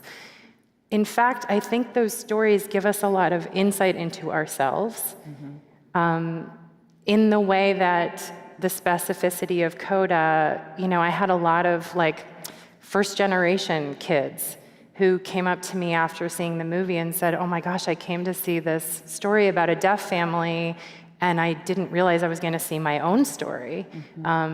I used to translate for my parents at the doctor's office or with my teachers, and nobody's told that story about me before. And these were children of immigrants who saw that in this movie. And so in a way, as the world hopefully is opening up and as we're including other voices, we are learning our commonalities as humans, because I think we all know what it is to have a dysfunctional family. We all know what it is to have, strains between the way your parents see you and who you want to be in the world, or fears about your kid leaving home to go to college. And I think when you see a story that centers someone who seems other at first, and yet you recognize all of those human emotions that guide your own life, it's a way that we all start to feel more connected in our own humanity, in our own lived experience. And I think it is exciting as an artist to be a part of that. To be a part of not just engaging personally with audience members who get to see themselves in your story, but then to watch cultural sea change start to happen because of that very intimate story. I wasn't trying to tell a story about a deaf family. I told a story about a family. And the fact that they happened to be deaf, and the fact that people were witnessing an ASL fight on screen, maybe for the first time, or suddenly I think opens people up. And you didn't feel that way. Yeah. It was just a family. And there was so much fear, it was like there's so much silence in the movie. There was, And as the film goes on, I think towards the end of the movie, there's 7 scenes or something that are all in ASL. And so you're in silence for that whole time. And I remember early conversations that were like, will a hearing audience, be patient for this? Mm-hmm. And I think people really appreciate being put in that space, and watching in a different way and discovering the delight of this language and this culture, because it's beautiful and it's very human and connected, and I think we could all use more of that. Mm-hmm. And as a human being, like my experience making the movie and even communicating with my actors in sign, or sort of exploring other ways for me to work as an artist where some of my tools were taken away. The way that I normally give a note to an actor, like having to use my body to communicate, really opened me up to different ways to work. And that was very exciting. And, when you engage in ASL, you have to look at the person. It's not a way of communicating where you're like on your phone and casually having this conversation where you're disconnected from your words. And so in a way, even working in that way and bringing that to our set created a very inclusive, exciting space that I think opened everybody up. Well, it's a huge accomplishment, and I know we all look forward to your next work. So I just want to also point out, which I didn't, that Siân is only the 3rd female director to have a Best Picture win at the Oscars. So that's like, it's huge. It's huge, and I know there will be many more, and if you haven't seen it, you guys, you have to go see it or rent it immediately. It's on Apple. I'm not giving them a plug, but go ahead. Okay. Don't plug them, but go see the movie. Find it somehow. It's on a streaming service that shall remain nameless. Okay. So I always end an interview with a word association. We're going to have a total change in kind of tenor here. Oh, is this a game? Okay. Yes. So I'm going to give you a word. Okay. Are you unprepared for this? Yes. Okay. So we usually tell people, but no, it'll be very impromptu. Okay. So I'm going to give you a word, and then you're going to do your best to give me a word This back. sounds super dangerous, you guys. That's good. That's the intent. Okay. Oscar. Oscar. He's like my friend now. He sits on my desk. And sometimes he's in my bedroom, so you put it in your bedroom? He was in my bed. I don't know where to put him, you guys. He keeps moving around my house, but my kids are kind of attached to him, so now he's Oscar's our little friend in our house. Yeah. Okay. That's such a weird association, but that's Okay, that's more than one word. Okay, yeah. I told you guys this was a dangerous game. Okay, Massachusetts. Home. Mother. Oh, this is a really difficult game. The first word that comes to mind. We work really hard at this. Yes, first word. Mother, me. Okay. Yeah. Coda. Love. Siân Heder. Oh, come on, that's not a word. It's 2 words. I can't do that. Of course you can. Just one. One word.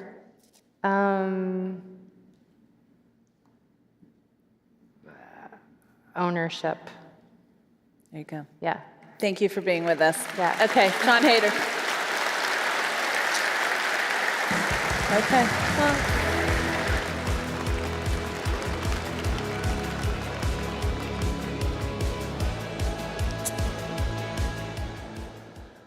Okay, Jeff Koons. Jeff Koons rose to prominence in the mid-1980s as part of a generation of artists who explored the meaning of art in a media-saturated world. Jeff's fusion of pop representation with surrealist and abstract overtones is a visual amalgamation of fun and fantasy. His work delivers on the intention to communicate with the masses. It's striking, accessible, joyful, and truly at the center of popular culture. Please welcome Jeff Koons.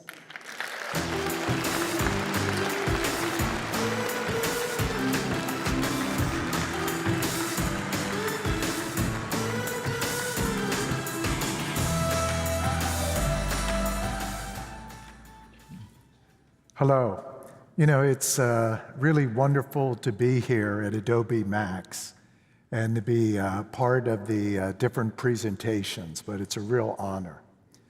What I'd like to do is to speak about my journey within art and to relay some of the, the events that have taken place in my understanding. But I'd like to start with Philadelphia and the great city of Philadelphia. But I was born in York, Pennsylvania, that was close by, and I had an aunt that lived in Philadelphia, and my Aunt Erna took me to City Hall one day, and we went up the elevator. It's almost like a Jules Verne novel with all the bolts and the brickwork inside, the steel beams to go up to the top of City Hall. At the top of kind of the steeple-type area is a large 40-foot bronze sculpture of William Penn, the founder of Pennsylvania. The sculpture was made by Alexander Milne Calder, and it's really a powerful experience. You stand on the observation deck and you look up and you see this large figure of William Penn. It's colossal in size, and you feel it emotionally. It's like, wow, it's a kind of an awe and wonder type moment. But at the same time, you feel that excitement of the self, of experience. And at the same time, I was a young child, 5, 6, and then I look out over the city of Philadelphia. And you could see over there is Independence Hall. And Betsy Ross did the flag over there. And Benjamin Franklin did some experiments over in this area. So that sense of having these feelings, these sensations, this excitement of in contact with something physically, but at the same time, something greater than the self, and that's the community. And I really felt that and understood that. And that, for me, is really at the basis of art, that yes, you do this for yourself, it's exciting, and you transcend, you become, but there is a higher calling, which is that being able to be made, this act of generosity for the community. I was born in a middle-class situation in Pennsylvania. I'm really, very, very lucky. I know that not everybody is born into the same type situations. My parents were working. My father was an interior decorator. I really learned aesthetics from my father. My mother worked to help support me through college. She was sold dresses in a dress store. But my parents were really generous with the means that they had. And they would always take my sister and I on trips. We would go to Florida, and we would see things like in the image above me of dolphins at Marineland jumping out of the water and doing flips, or maybe we'd see different events of going to quarries, but they always made life interesting for my sister and I.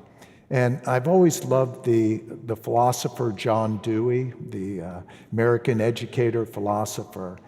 And John Dewey really speaks about what life is. And he'll say that, if you just think about in the most simple terms of a one-cell organism, and the one-cell organism being affected by its environment and being changed by its environment. But then that one-cell organism that's been changed now also has an effect back on the environment, and that's life. And that's really the basis of being human, being a human being and developing as a human being, and be open to experience. The more open we are, the more we can transcend. So I'm really grateful to my family trying to make life exciting. And we do have these opportunities every day to try to make life more exciting for ourselves and the people around us. The gazing balls over on the right side of the image. Growing up in Pennsylvania, I loved how our neighbors would have gazing balls in their yard, these lawn ornaments, or maybe they would have bird baths, but this act of generosity. I mean, it's there for you. And when I say you, the viewer, the person walking by is the person that neighbor has it for. And so that type of generosity and joy, and especially a gazing ball, caught my imagination as a child because it reflects everything it can. Almost in 360 degrees, it's telling you everything it can about where you are in the universe at that moment. And I believe it was probably about 6 years ago that a couple won the Nobel Prize for also discovering that the brain and the body are always working together and rewarding each other, being notified where you are in the universe at that moment. And I think this is one of the things that pulls me to the gazing ball, just how generous it is. So, as a young child, I remember my parents one time coming up behind me. I was probably about 4 years old, and it was like, oh, this is pretty good. I was making a drawing. And it really gave me a sense of self because I have one sibling, my sister Karen, and Karen's 3 years older than I am. And she could always do everything better. She could jump higher, she could count further, she could pronounce words better. But finally, when my parents gave me this tap on my back, it gave me a sense of self. So that was something that stuck with me. So I had the opportunity. My parents let me have lessons on weekends, and I was always drawing, and I could draw a perfect vase and an ellipse around the top of the glass. And art was really kind of about structure and rules. I was always in art class at school. But finally, I went to art college. And in art school, I realized that I really didn't know anything about art. I didn't know other artists. And I had an art history lesson. And when I had my first art history lesson, I became aware that art so effortlessly connects all the human disciplines, and that I could be involved in philosophy and psychology and physics and all the different human disciplines. The images behind me, the tanks, the one-ball tank, the two-ball tank, the three-ball tank, the one ball's in equilibrium. And so it's totally weightless. It's just kind of floating there. It's too heavy to go to the top, and it's too light to go to the bottom. The tank in the center, the two-ball tank's a 50-50 tank. Exactly half the balls are submerged below the water, and half the ball is on top of the water. And the three-ball tank, 3 balls are in equilibrium, just floating. But eventually, due to vibration or the way the light is affecting the ions, eventually it's going to create energy that the balls are going to be moving around to the left and right. And I always thought that was like the beginning of a thought pattern. I started working with ready-mades, and the reason I chose working with ready-mades was it was about acceptance. And when I was in art school, and I mentioned I didn't know anything about art. I went to the Baltimore Museum one time on a class trip and to see the Koons sisters collection. And I realized I didn't know who Braque was. I didn't know who Cézanne was. I knew who Picasso was, but that was about it. I survived that moment. But the terrible thing is most of us don't survive that moment. We think that we have to bring to art all this information, all this knowledge that, we know about this movement of abstract art, and we know all about Cubism and minimalism and the Renaissance, and you don't have to bring anything to art. The only thing that you can bring is who you are, all your experiences that have happened to you up to this moment, and it's really about the essence of your own potential. That's the only thing that's relevant. Art is just an exciter, it's a stimulator, and it really can't do anything other than that. And when I realized that, I learned really how to accept my own cultural history. And when I grew up there were different objects that I would see in my homes or in my grandparents' home. I'm going to show an image a little later of an ashtray. But my cultural history, I can't represent another person's. I only have my own history. And by embracing the self, learning to trust in the self and embracing the self, then you're able to open yourself up to the world. But it's really about the removal of judgment and being able to practice acceptance. And I started to clarify that with my banality work. And the one piece with the pig behind me, ushering in banality, that's carved out of wood. That was part of my banality show. And I carved it in wood because I wanted to have an aspect of a spiritual quality. Wood is a living material, so the church has used it very often for a lot of its sculptures. I worked with craftsmen in northern Italy that normally are carving for the church. And Michael Jackson and Bubbles was made out of porcelain. And I worked with porcelain because I wanted to work with a material that has become democratized. When I mentioned about objects growing up around, this little ashtray was an object that my grandparents had in their home. And as a young child, I was so fascinated by it. I would go up and I'd move the legs back and forth. I would move the fan. And that type of excitement, there cannot be another object that can really perform at a higher level. I mean, you could look at Michelangelo's slaves at the Louvre. But even though that many more people could appreciate them for different reasons, it's about the stimulation and the excitement and just the appreciation that the individual has. They're equal. One is not better than the other. One isn't performing at a higher level. It's about what it does, how it stimulates the viewer. When I was making my banality work, I worked in porcelain because it's a democratized material.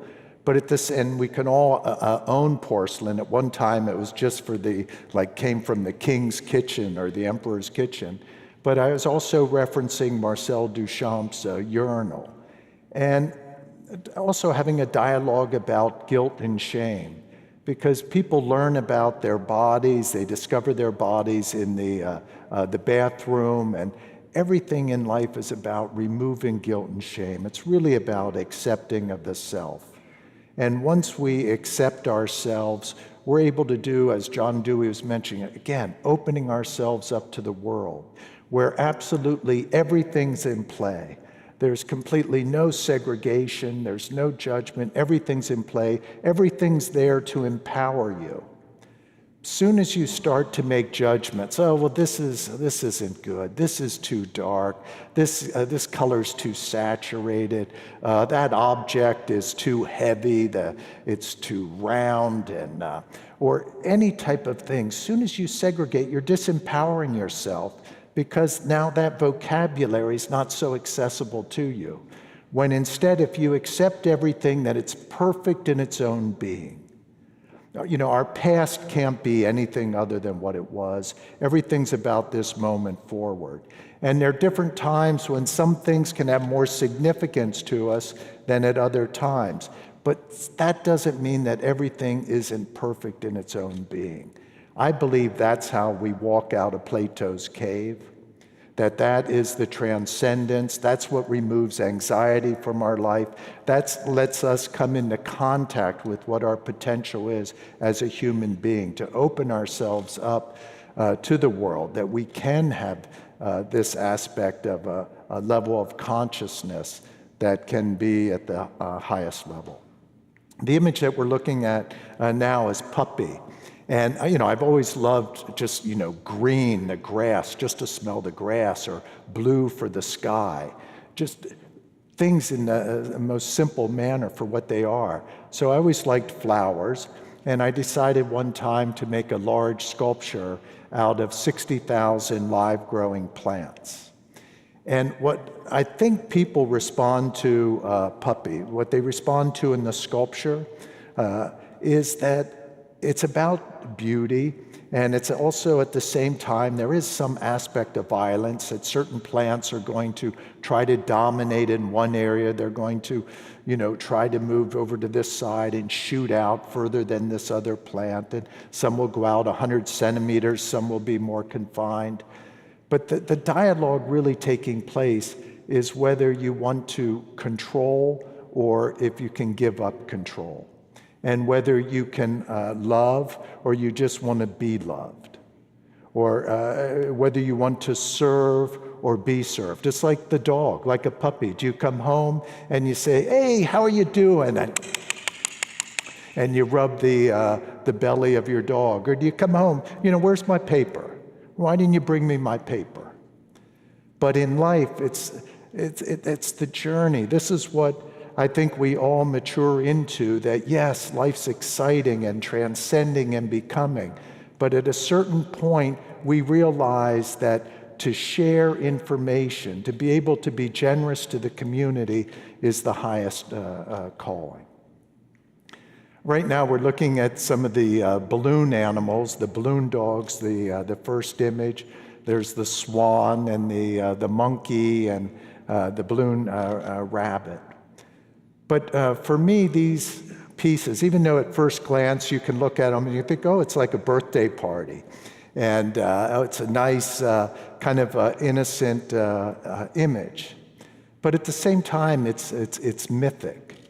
It's colossal. It's a little bit like a Trojan horse in a way, because the inside of these balloons are a little different than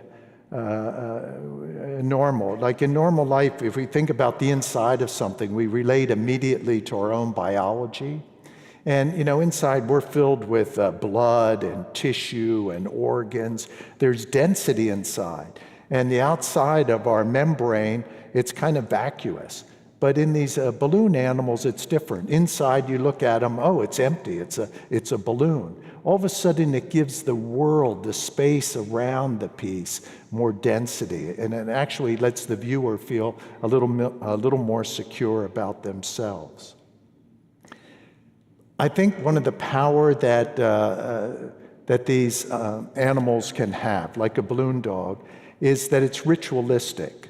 And as I mentioned before about William Penn and the sense of the community, I can imagine 35,000 years ago, 40,000 years ago, a community would have looked and they saw that their kill, that the intestine is starting to swell, the gases are building up, or the stomach.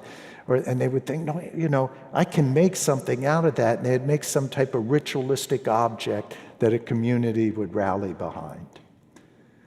I'm here with Adobe, and I'm really happy to share an image like this. This is a painting called Antiquity Three. And of course, in today's world, for an artist, it's hard to start anything without kind of incorporating, being able to use Adobe, to use Photoshop, and to get an idea down. And I always think of Magritte and Dali as very, very kind of the techniques that they've used. Really, Photoshop has helped give everybody in the world these techniques of gradations and cutting and to being able to incorporate into their work. This painting, I tried to incorporate a lot of different layers of history. Salvador Dali's last work is called A Swallow's Tale, and it's a cloth. And if you look at it, he would say, oh, it's about René Thom's theory of within physics.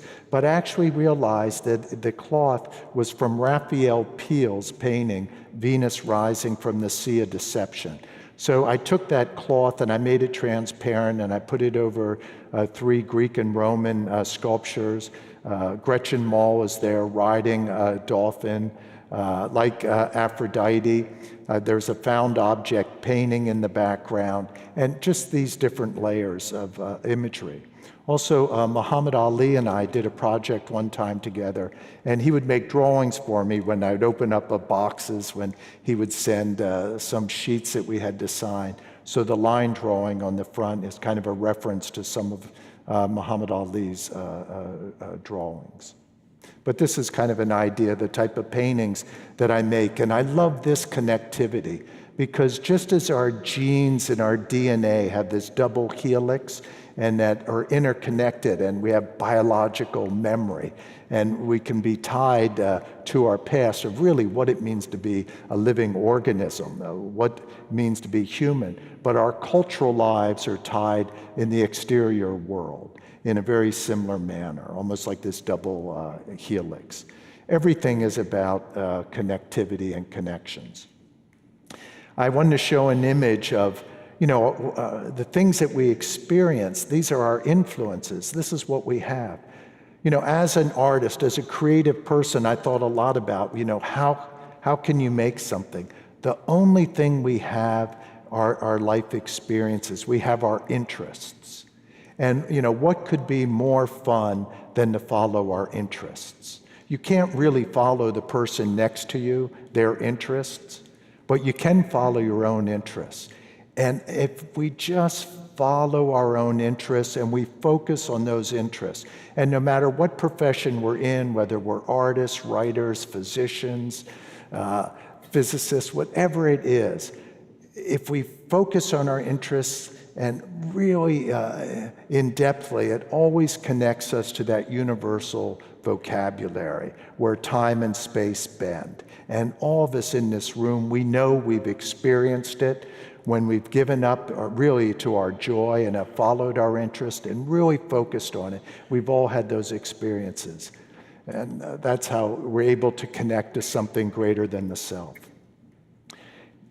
Every type of image we've been looking at, every object, really comes from ready-mades, as I mentioned.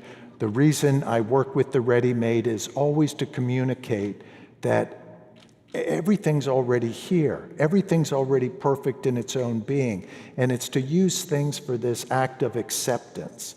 So by working with this ballerina, this little small ceramic piece, and then transcending it into a large stainless steel sculpture and working with the gradations, I'm making and I'm playing with the metaphysics of the piece of, time as depicted through gradations. So looking at this piece, you can have this sense of time.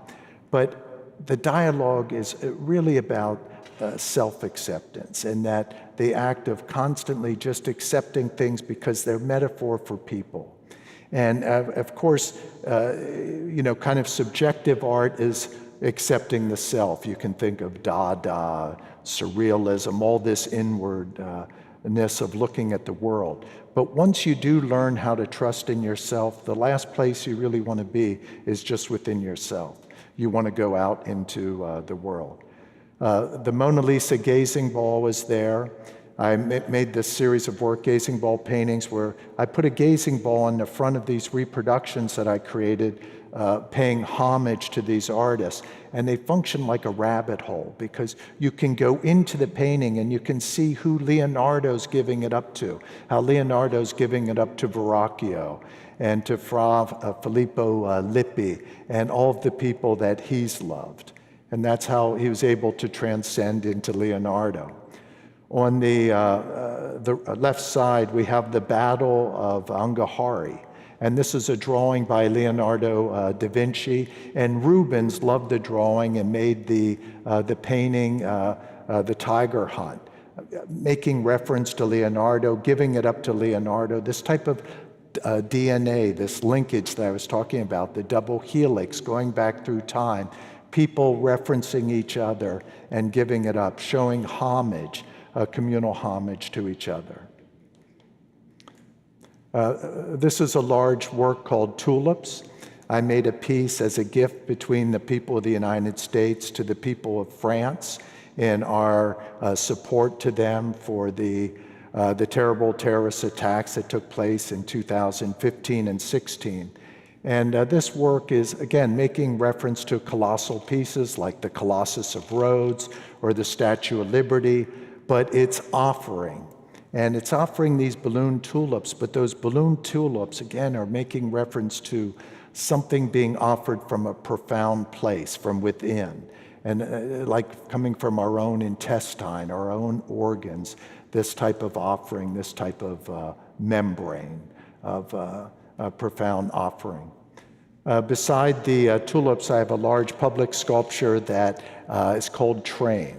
And this is a piece that I haven't been able to build yet, but I would like to build, and hopefully someday will be built. But it's back to the Philadelphia, and it's back to being on top of City Hall and looking out and trying to experience this all in wonderment, and at the same time, this communal aspect. The train is a live working train. It would perform. It's on a bell curve, so it would go faster and quicker than a normal train. And it would start off ding, ding, and then start keep going faster and faster and faster till it reaches full speed, 80 miles an hour. Woo, woo, woo, woo, woo, woo. Kind of this orgasmic plateau, and then it would go right back down on this bell curve till the last puff of smoke coming out. Of course, it's metaphor, it's breathing.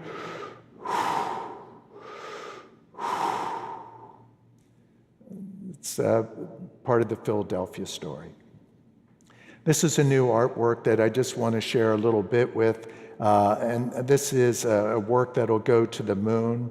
It's being said that it's supposed to be the first authorized work to go to the moon, but it's planned that in March on the Nova C lander through Intuitive Machines that I'll be sending 125 artworks.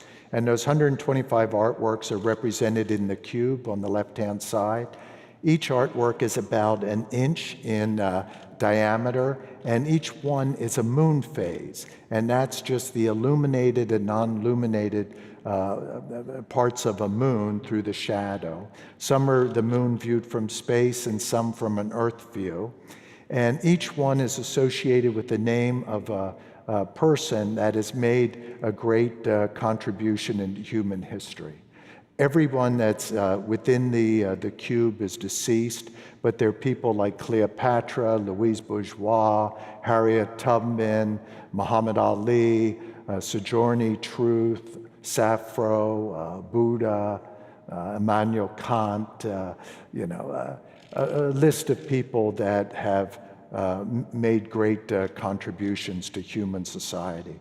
And there's a component that is an NFT. When the lander lands on the moon's surface, immediately it will photograph the cube of 125 artworks.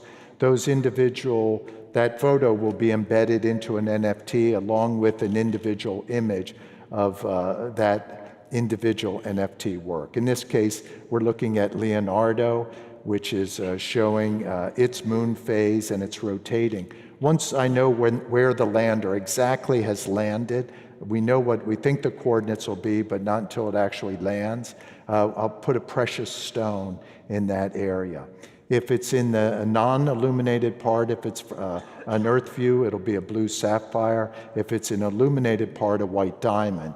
If it's a view from a space view, it would be an illuminated part, a yellow diamond or a green sapphire.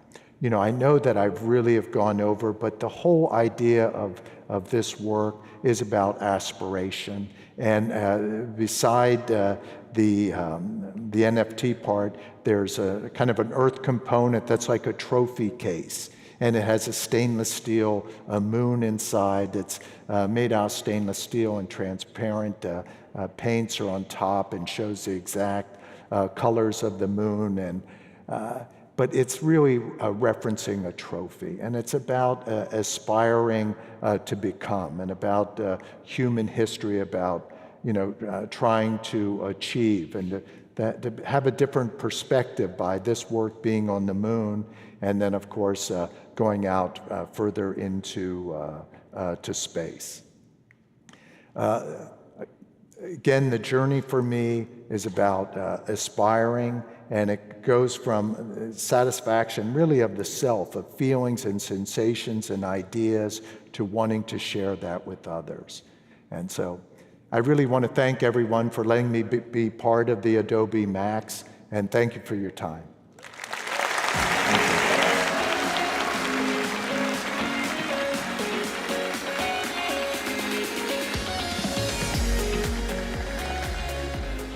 Thank you, everyone. Whoa, and the last thing she does is fall on the stage. Okay, let's have a final round of applause for all these amazing speakers. And thank you for hanging in there. I know a lot of you have classes, so really appreciate it. So you all have to be back here at 5:30 because we're going to have sneaks with Kevin Hart and Bria Alexander from Adobe. And then we're going to go on to the bash. You'll hear Steve Aoki, who's going to be spinning. And then we'll also have 21 pilots. So have a wonderful day, and thanks again for coming.